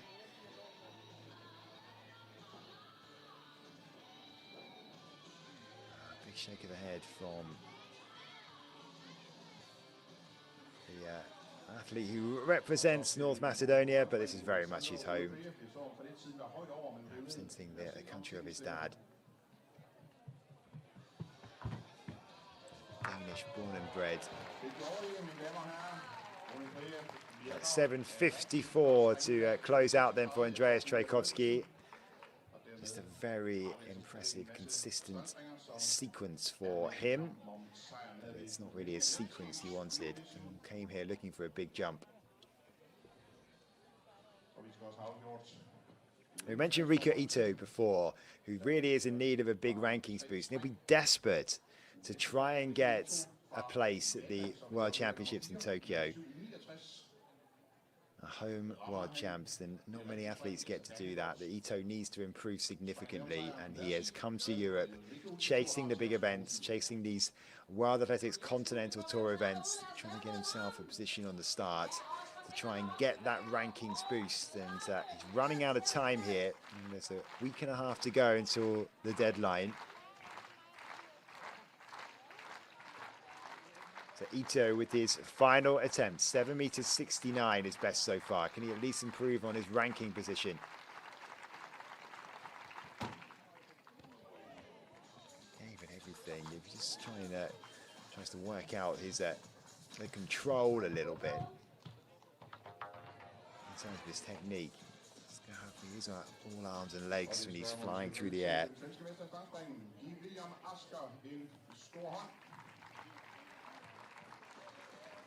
I mentioned that 7:69 was his best previously. And there were big ranking points on offer, and he was in 4th place, and that would have been good enough for 40 points. So if he can just try and give himself a little bit extra, it really is that close. He's trying to make ground. 7:81 then for Riku Ito. And that means he stays in 4th place, so no improvement in terms of his ranking position. He does end with a better jump, so might do him some good when it comes to the performance ranking. It's not just about where you finish, it's also about how you've performed in terms of the rankings. That's when it gets a little bit more complicated. And we'll see how those scoring tables all update themselves. So there are just 2 athletes left to go in the long jump competition, and they are Cheswell Johnson and Tobias Montler.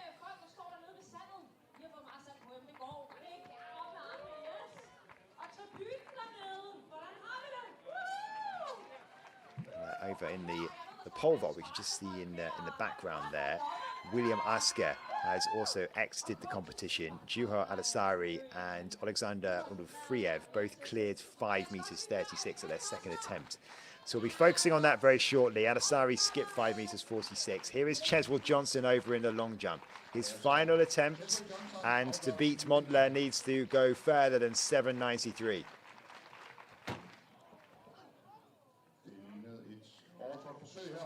It's not going to do it. I think he's been given the red flag here, Cheswell Johnson.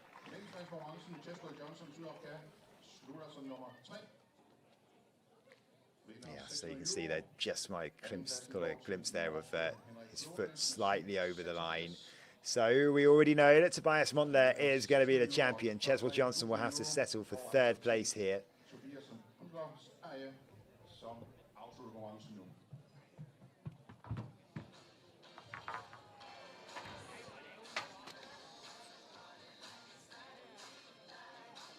Og som man kan se, så har vi i mellemtiden hævet overlæggeren i stangspring til 40. Og vi har stadigvæk 4 springere med tilbage i balancen. So Montler already knows that he's got the victory wrapped up here. 36.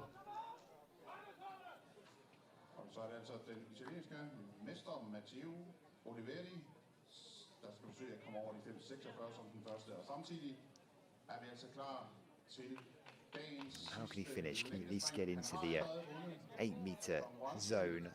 Tobias Montler fra Sverige med 7.93. Men nu ville det være flot at slutte af med et 8-meter spring.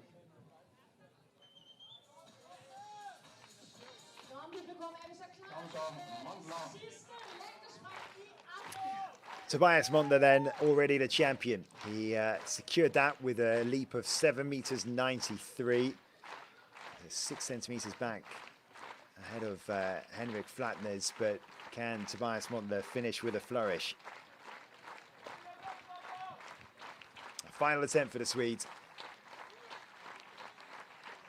Trying to jump himself into form ahead of the World Championships.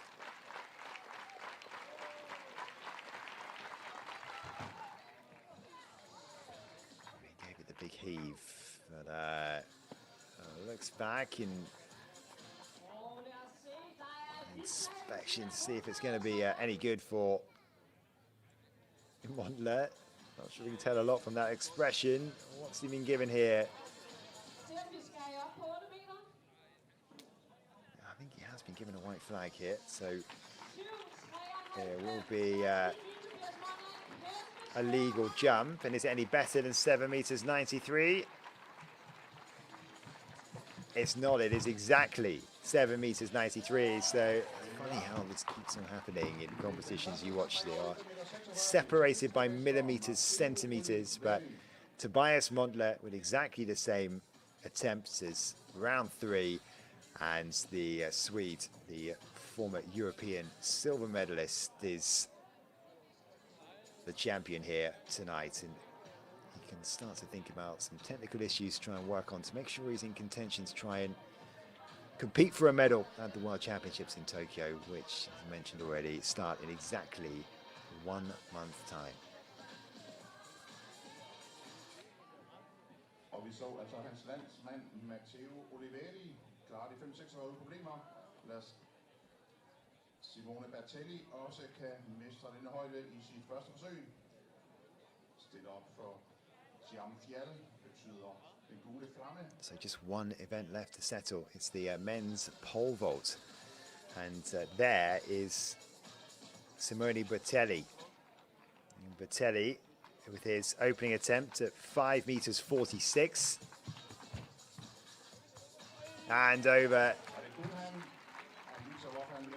Oh, he must have confidence flowing through him at the moment, the young Italian, after winning the European under-23 gold medal in Bergen. He's a bright talent, and a lot of people are watching him to see what he can try and achieve in the future.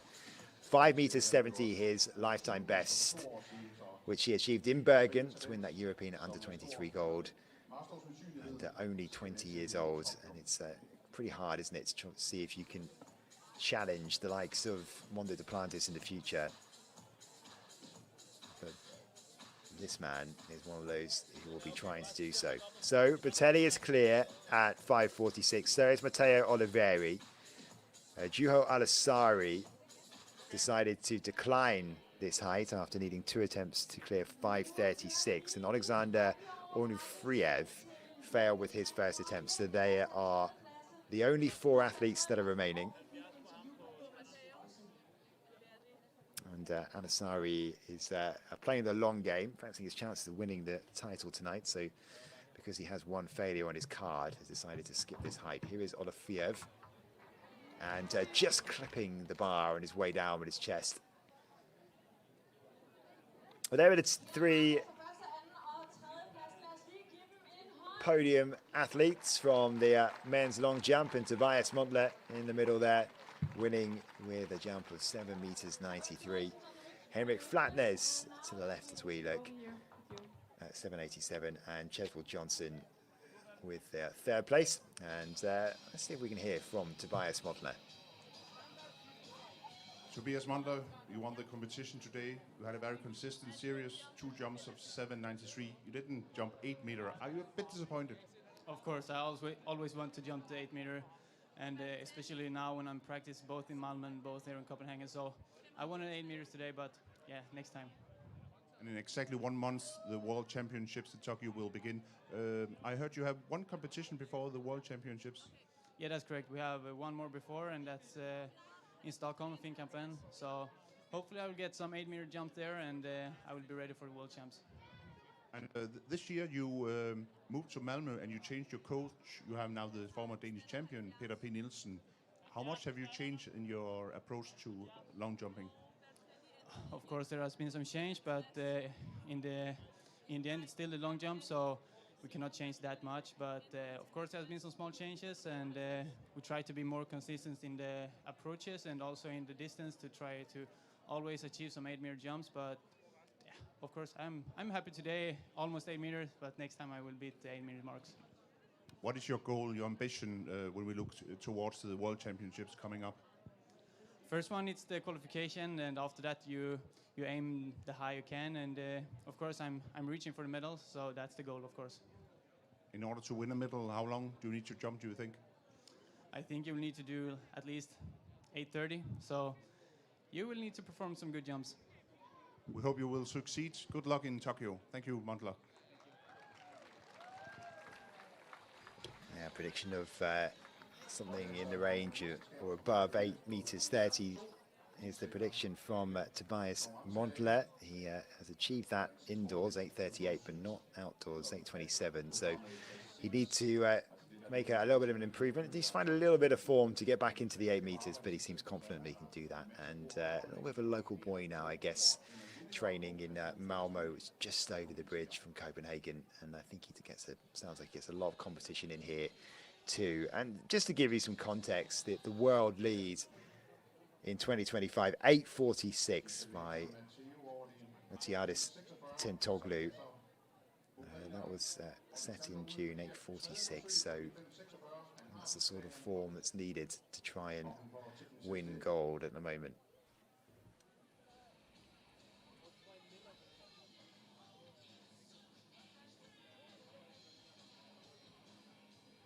So a little bit of a gap here in the pole vault because Alexander Onufriev needed a little bit of a break to try and get settled again ahead of his final attempt at 5 meters 46 to stay in the competition. And he does. Clear at the third attempt as the light fades in Copenhagen. And Onufriev goes through to the next height.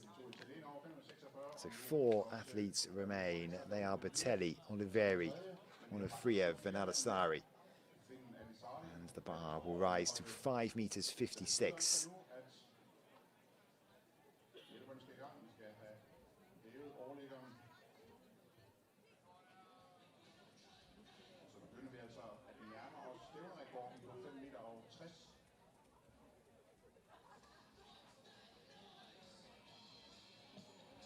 Springhøjde bliver 5 meter og 56, vi hæver overliggeren med 10 centimeter.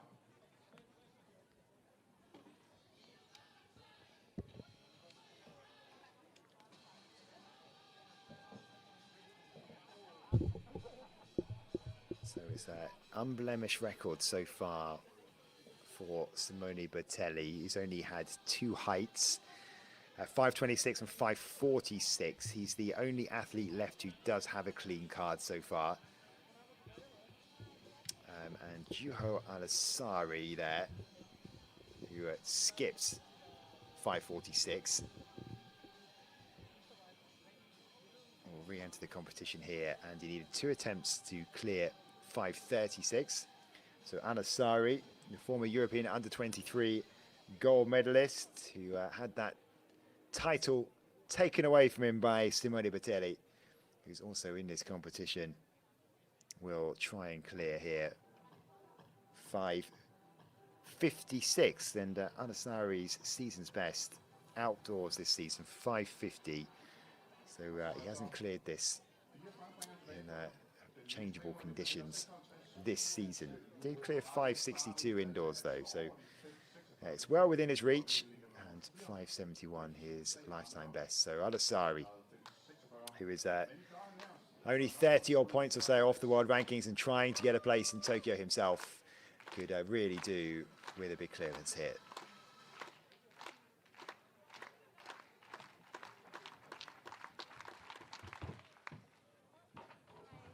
So not on attempt number 1 for Anasari.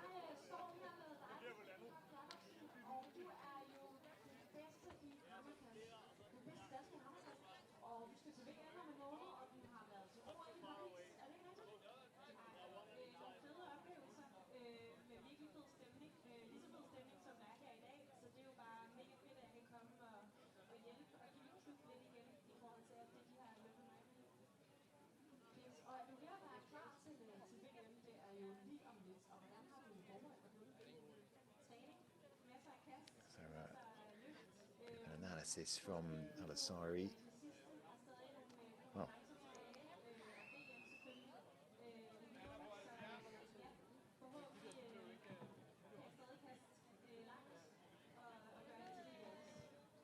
That might have been caught on camera and played on the big screen. I'm sure they had no idea. Okay, first attempt here then at 5:56 for Alexander Onufriev, who needed 3 goes to clear 5:46. How's that given him a confidence boost?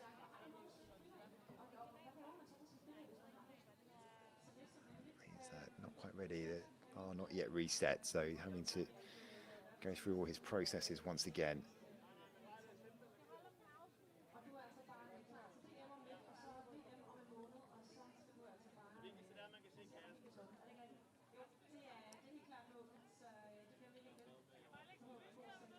Here we go then for Onufriev.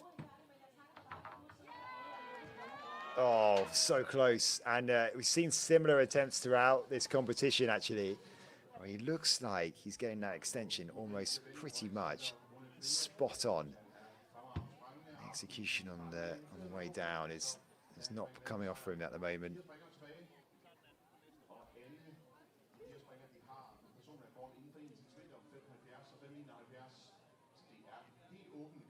Look at this again. This looks good. And they're not really brushing as he tries to put away from the bar.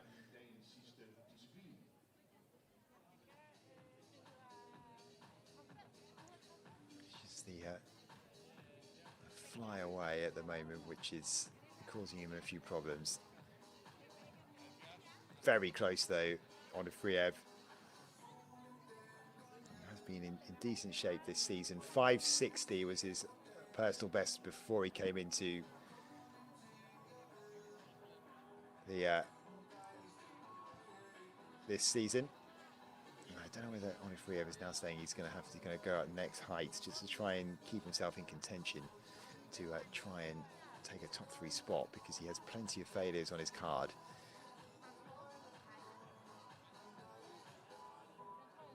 So there's no significant floodlights around here, so the light is fading as we approach 9 o'clock in the evening in Copenhagen.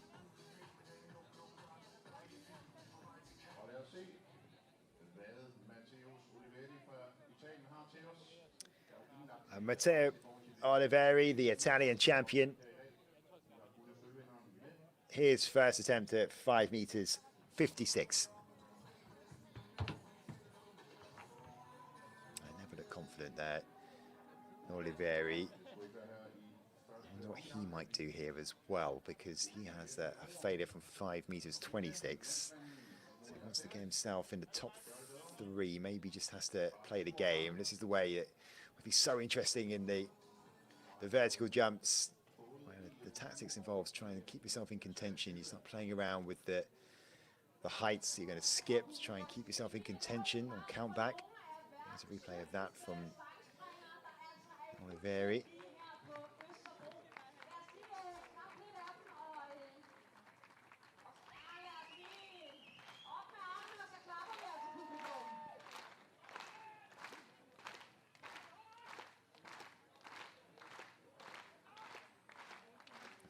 Showing a retirement from Oliveri on our system. I'm not sure if that's the case. We'll update you on that. Here's Simone Bertelli. Clean card so far, 5.56.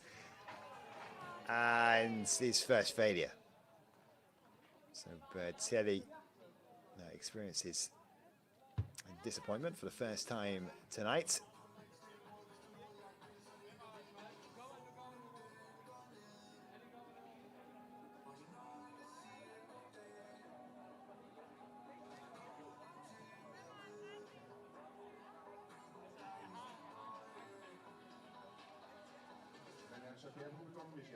A couple of clips there from Bertelli.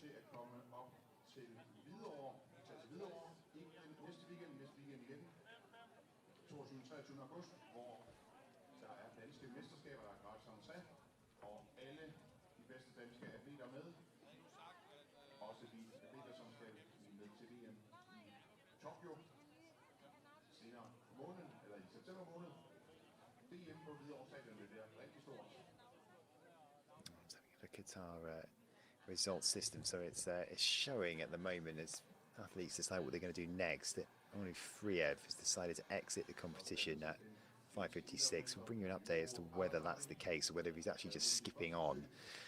He sits in third place at the moment. Juho Alasari is now about to make his second attempt at 5 meters 56.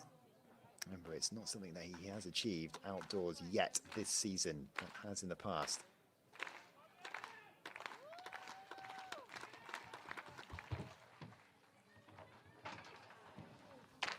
Yes, couldn't get the extension right there for Alasari, so red flag up for the Finn.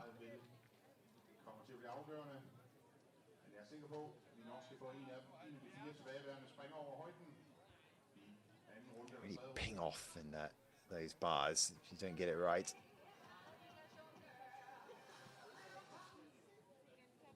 The officials have to be eagle-eyed and make sure they keep an eye on what's going on. So one attempt left for Alasari. So technically it should be Friev next, but let's see whether he is going to take his next attempt.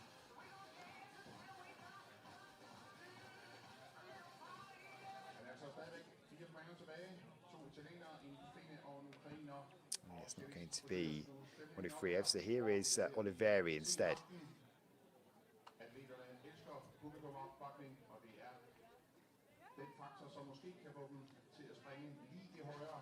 So Oliveri, who is the Italian champion, looks to be heading to the World Championships in Tokyo, well within the quota. This is his second attempt at 5 meters 56. And very similar to his previous attempts. Just doesn't look like he's got much confidence at this height. Starting to get to him a bit as well.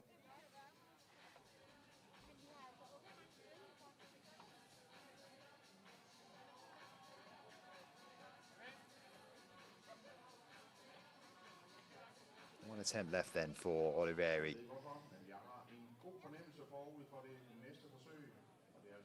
The standings, if it was to end at this height, would be Bertelli, Oliveri, and then Olifriev with Alasari in fourth place.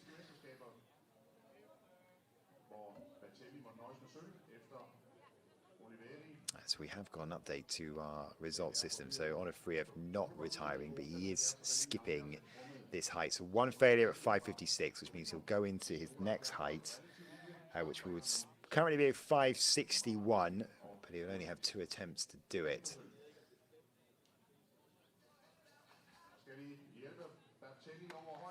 Second attempts here then, 5.56 for Simone Bertelli, the European under-23 champion.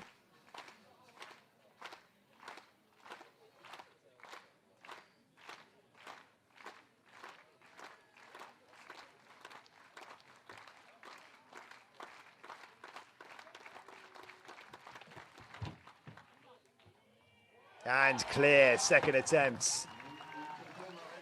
And Bertelli goes on. And he leads the way.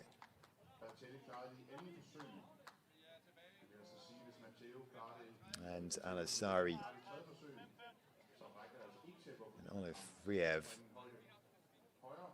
and Oliveri, the only men who can stop him from winning the title here. See how dark it's getting now. This competition was a little late getting started. Overran a little bit from the women's competition.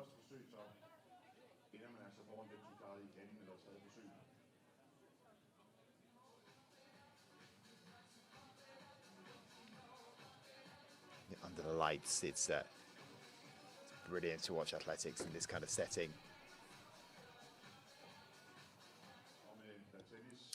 So this will be the final attempt then for Juho Alasari. The camera can sort of trick you sometimes into just how light it is. I can assure you it's nothing like this, or what it looks like, much more like what you saw just now with Simone Bertelli.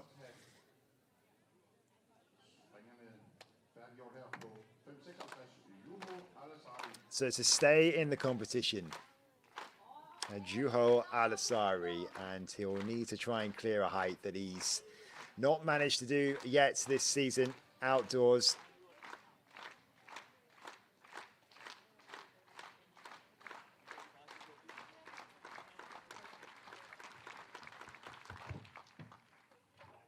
And still that is the case, because Alasari is out of the competition. 3 failures at 5.56, and he'll finish outside of the top 3. So that leaves just Matteo Oliveri.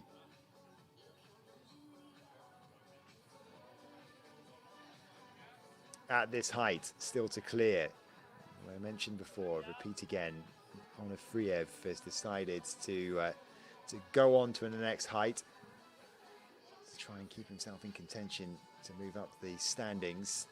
So Matteo Oliveri has 1 attempt left at 5.56, and to be completely honest, it's not looked particularly likely for his first 2 goes so far.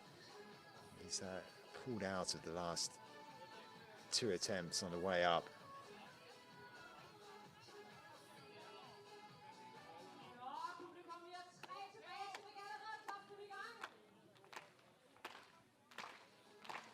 So he hasn't managed to really get past the takeoff here, Oliveri, in his first 2 attempts. Can he manage something better here? No, very similar to the first 2 attempts again, and Oliveri just looking not quite himself in terms of the confidence. He's gone clear of 5.71 this season, but that in itself is an improvement he's made this season by 26 centimeters, so hugely improved athlete. But he is out, and it leaves only 2 left. The bar will rise to 5.61 meters, and Alexander Onufriev, who cleared 5.70 in June, will only have 2 attempts to clear this height, and that is because he has 1 failure hanging over from the 5.56.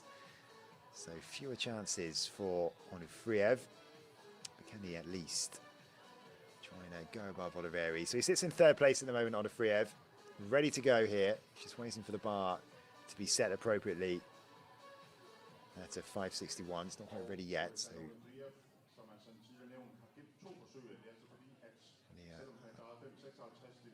Paul is put down for now, trying to keep himself warm here. Onufriev.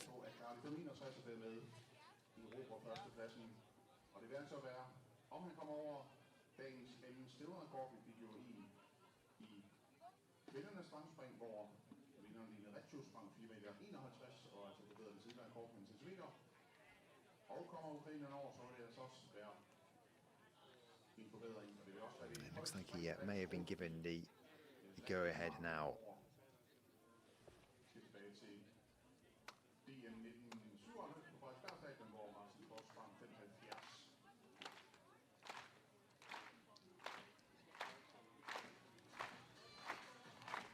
So just 2 attempts for Alexander Unofriev to clear this height, 561. Very similar to what we saw a few moments ago with Matteo Oliveri. 1 attempt left then to stay in the competition for Onofriev.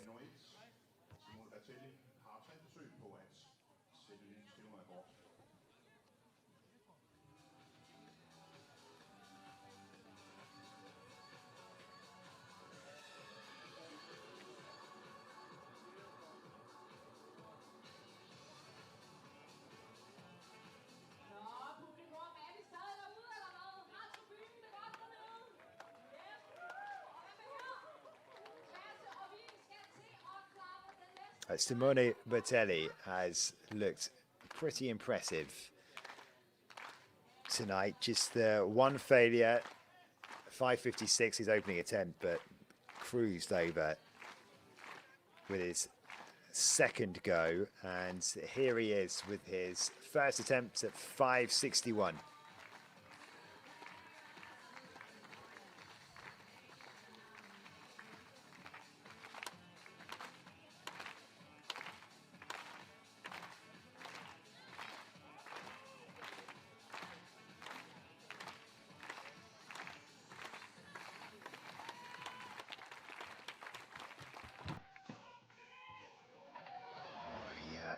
Had the height, didn't he?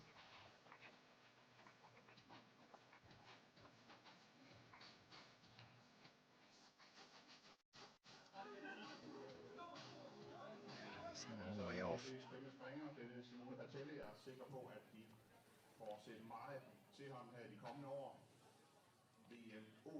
So Bertelli will have to reset.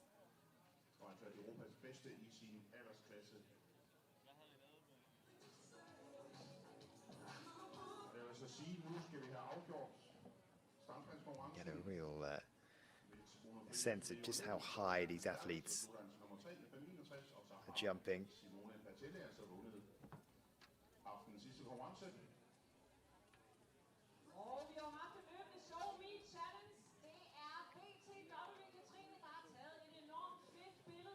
If you think about the fact that maybe the average height of a 2-story house, for example, is just over 6 meters, around that kind of height.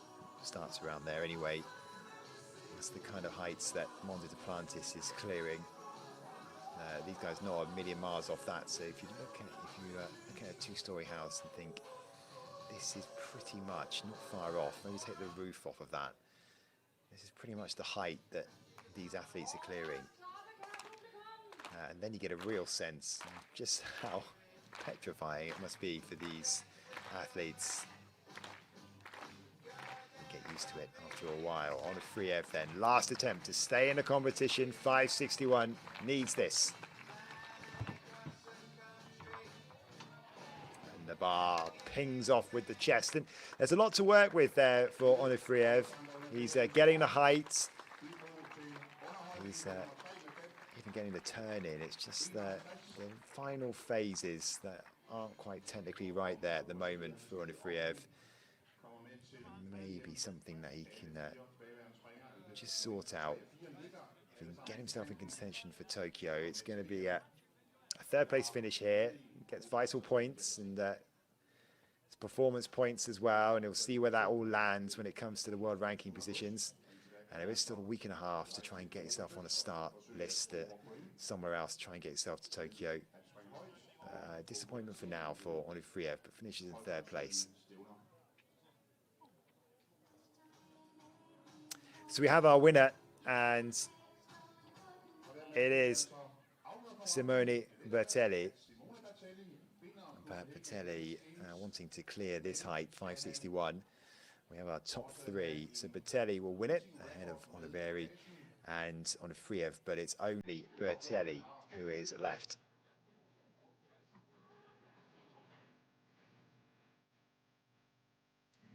going through his mind here, Bertelli, in terms of what he wants to achieve tonight. His PB is 570. The meet record 560, so he achieves that tonight, this height, and he'll make himself a little bit of local history. You can see that mark of 629, the 13th world record set by Mondo Duplantis just last night in Budapest. It's quite phenomenal what we're seeing from Mondo Duplantis, and you wonder whether there might be more to come in Tokyo. Bertelli has time here, and just give himself as much time as possible before setting off down this runway. Maybe one of the last attempts we're going to see this evening. He'll pick his pole, and if you're not sure, don't know too much about pole vaulting, it's not one pole for all heights and one pole for all occasions and situations. You basically choose your weapon, different lengths.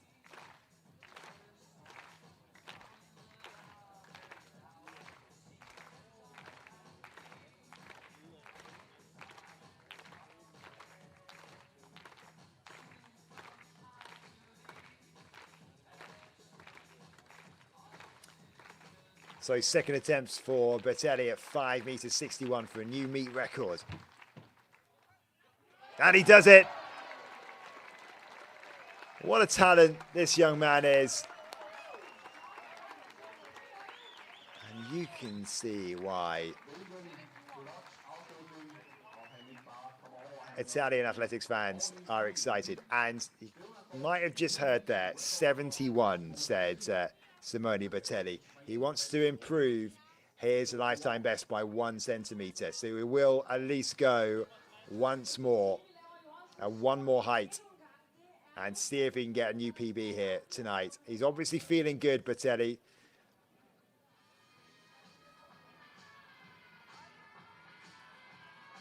So he gets the meet record, and now he'll go for a personal best.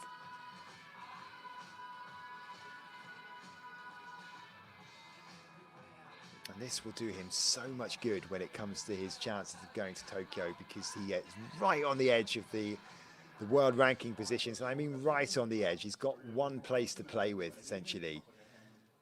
But this win tonight and this performance, and especially if he can pull off a lifetime best here, well, he will surely be on the plane, and full of confidence is Bertelli.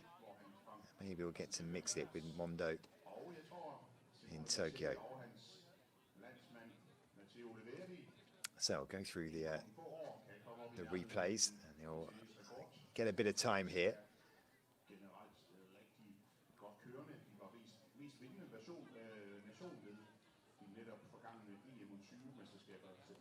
He's riding a wave here, Bertelli.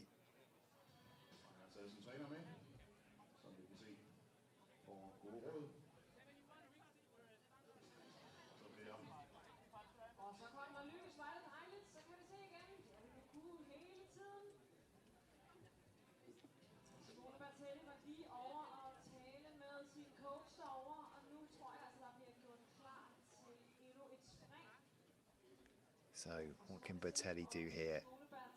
He's already made himself some meat.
Bertelli looking just to break his personal best by 1 centimeter here. So he's going to go up to 5 meters 71.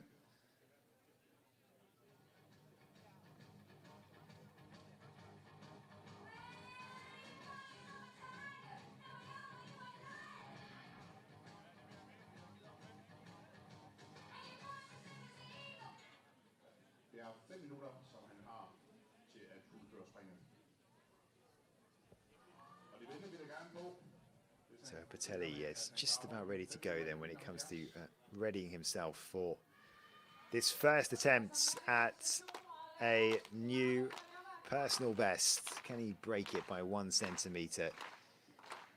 Already has the meet record.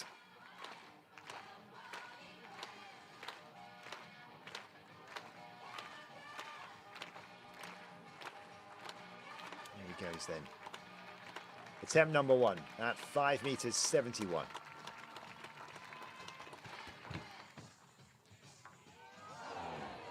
Oh, not too far off.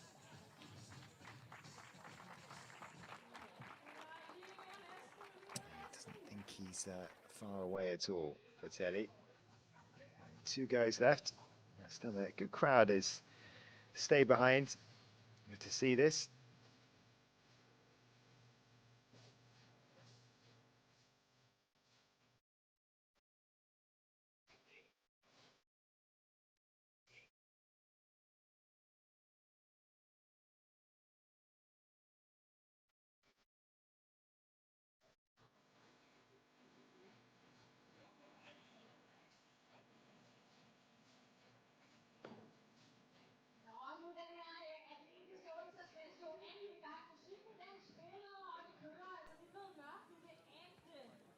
So you see that a meet record 561 confirmed, but 571 still.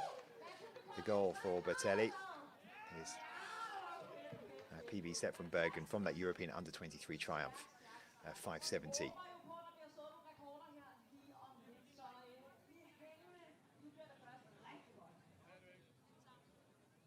Så man kan se, der er ikke langt op til kablerne. Havde det været Duplantis, der var her, så havde det måske været lidt farligt at springe. Som tidligere nævnt, satte han nærmest kort i går i Budapest med 6.29. Ikke for at nedgøre Bertelli, men der man forstår, hvorfor Duplantis er blevet kåret til årets sportsmand på tværs af alle sportsgrene. Det er helt utroligt, at man kan springe 6 meter og 29.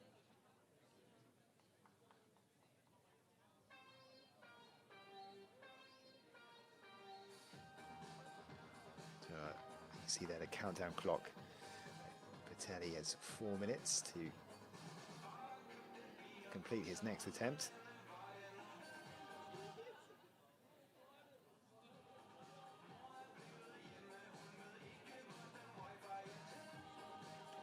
There's the confirmation of the results from the men's long jump a little earlier on. Tobias Montler winning it 7.93, the winning attempt. Henrik Flatner is finishing in second, 7.87. And just 1 centimetre ahead of Cheswell Johnson, the South African, the African champion.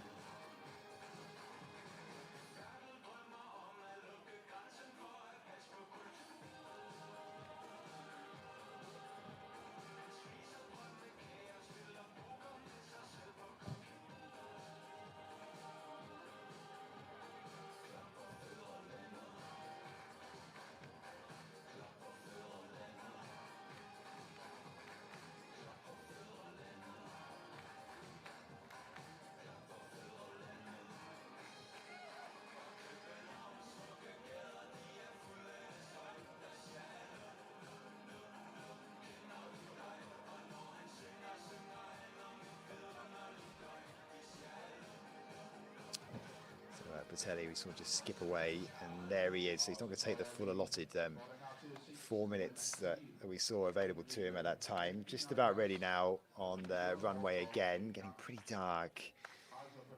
Just outside the stadium, which is being renovated in Oosterburg.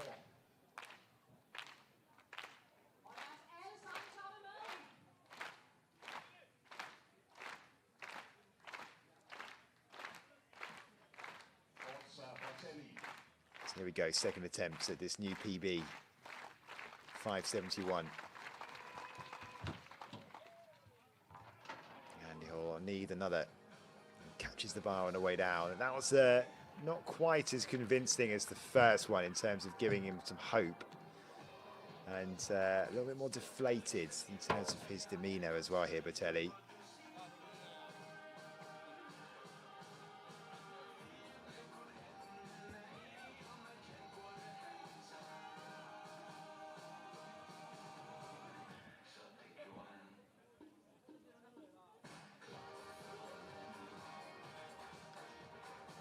So just going through the final notes from his coach, and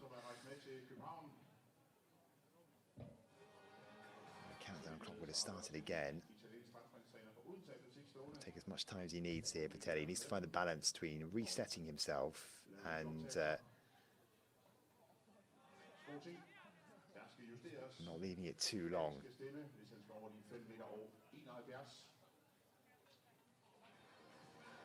Det højeste, der nogensinde er sprunget på dansk grund, er 5,90 meter. Det blev opnået på Aarhus Stadion i 1993 af den daværende olympiske mester, Maxim Tarasov.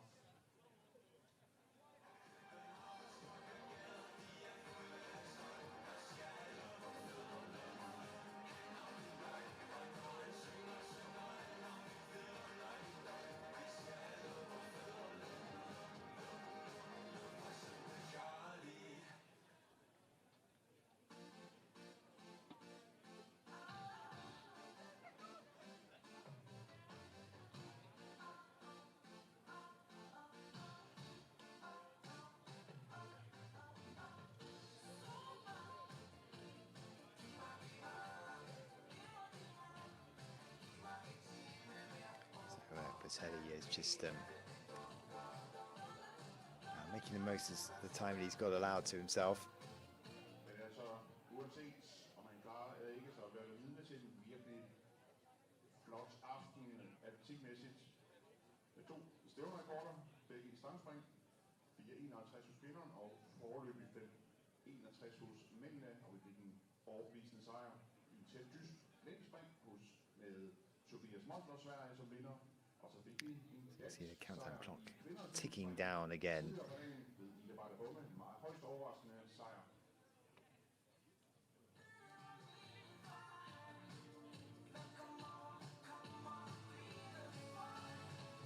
Og selvfølgelig næste år, så har vi et rigtigt Copenhagen Athletics Games til jer.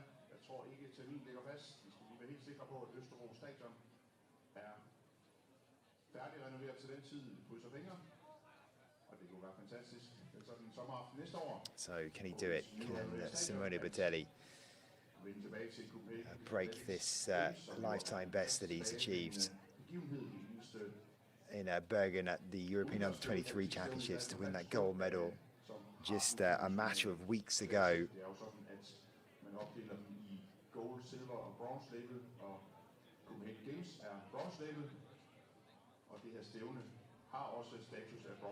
There's still like a good crowd here, isn't there? Just gathering around, maybe not quite as much as we saw when the long jump competitions were going on as well, but yeah, still pretty good to try and see if Botelli can achieve this landmark and really cement himself as one of the best young pole vaulters out there, but no doubt about it. He's definitely one to watch over the coming years. He can try and make an improvement, to try and challenge in the 6 meter territory. Well, right now, he just wants to break this new ground by clearing 5.71 for the first time in competition.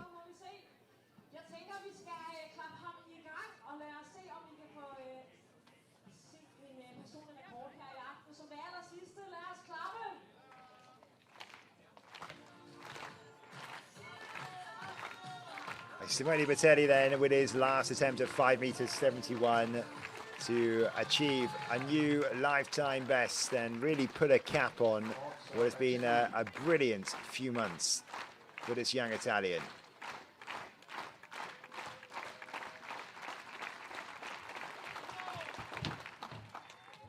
And not to be, unfortunately, not this time for Botelli, but he was obviously feeling good and like it was in his range. But unfortunately not for the European Under-23 champion. He is the winner here tonight, though.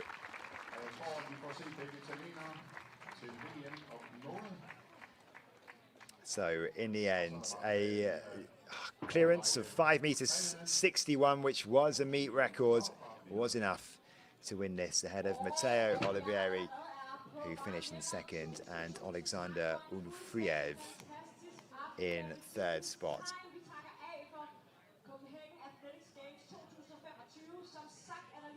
And for all three of those men, now we'll turn our attention to Tokyo. Onufriev yet to really cement his place in the ranking spots, but Botelli should be fine, Olivieri should be fine.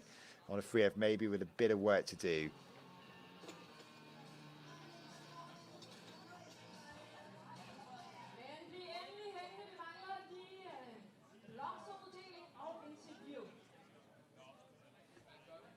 And there is the board, which states meeting records.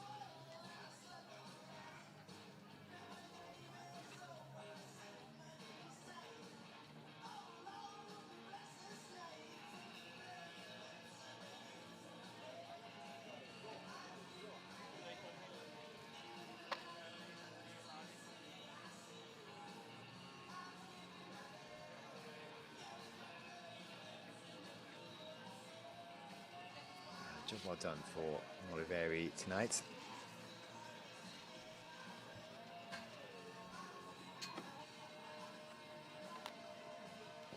Yes, the congratulations of Alexander Onufriev.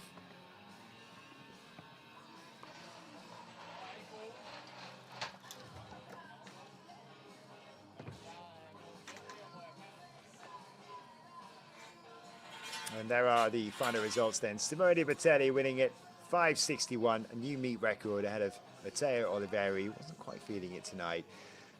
Had to duck out of his attempts at 5:56. And Alexander Onufriev was looking dangerously throughout that competition, eventually bowed out 5:61.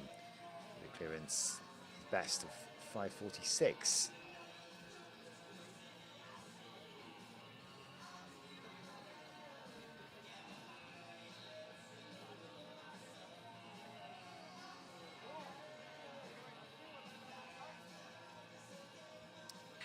So that brings a close to the action from the 2025 Copenhagen Athletics City Games as we look at the results from the men's long jump, which feels like a long time ago now, doesn't it? Tobias Montler winning that 7:93.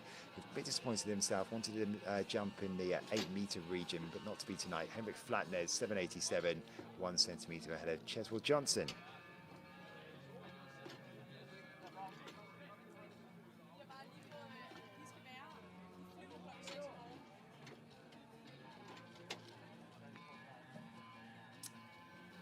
So thank you for your company this evening for the Copenhagen Athletics City Games 2025. And many athletes got the ranking points they needed ahead of the Tokyo World Championships. We thank you once again for your company, and keep an eye on the European Athletics website for the streams that we have coming up for you, broadcast on YouTube. But from me, for now, it's goodbye.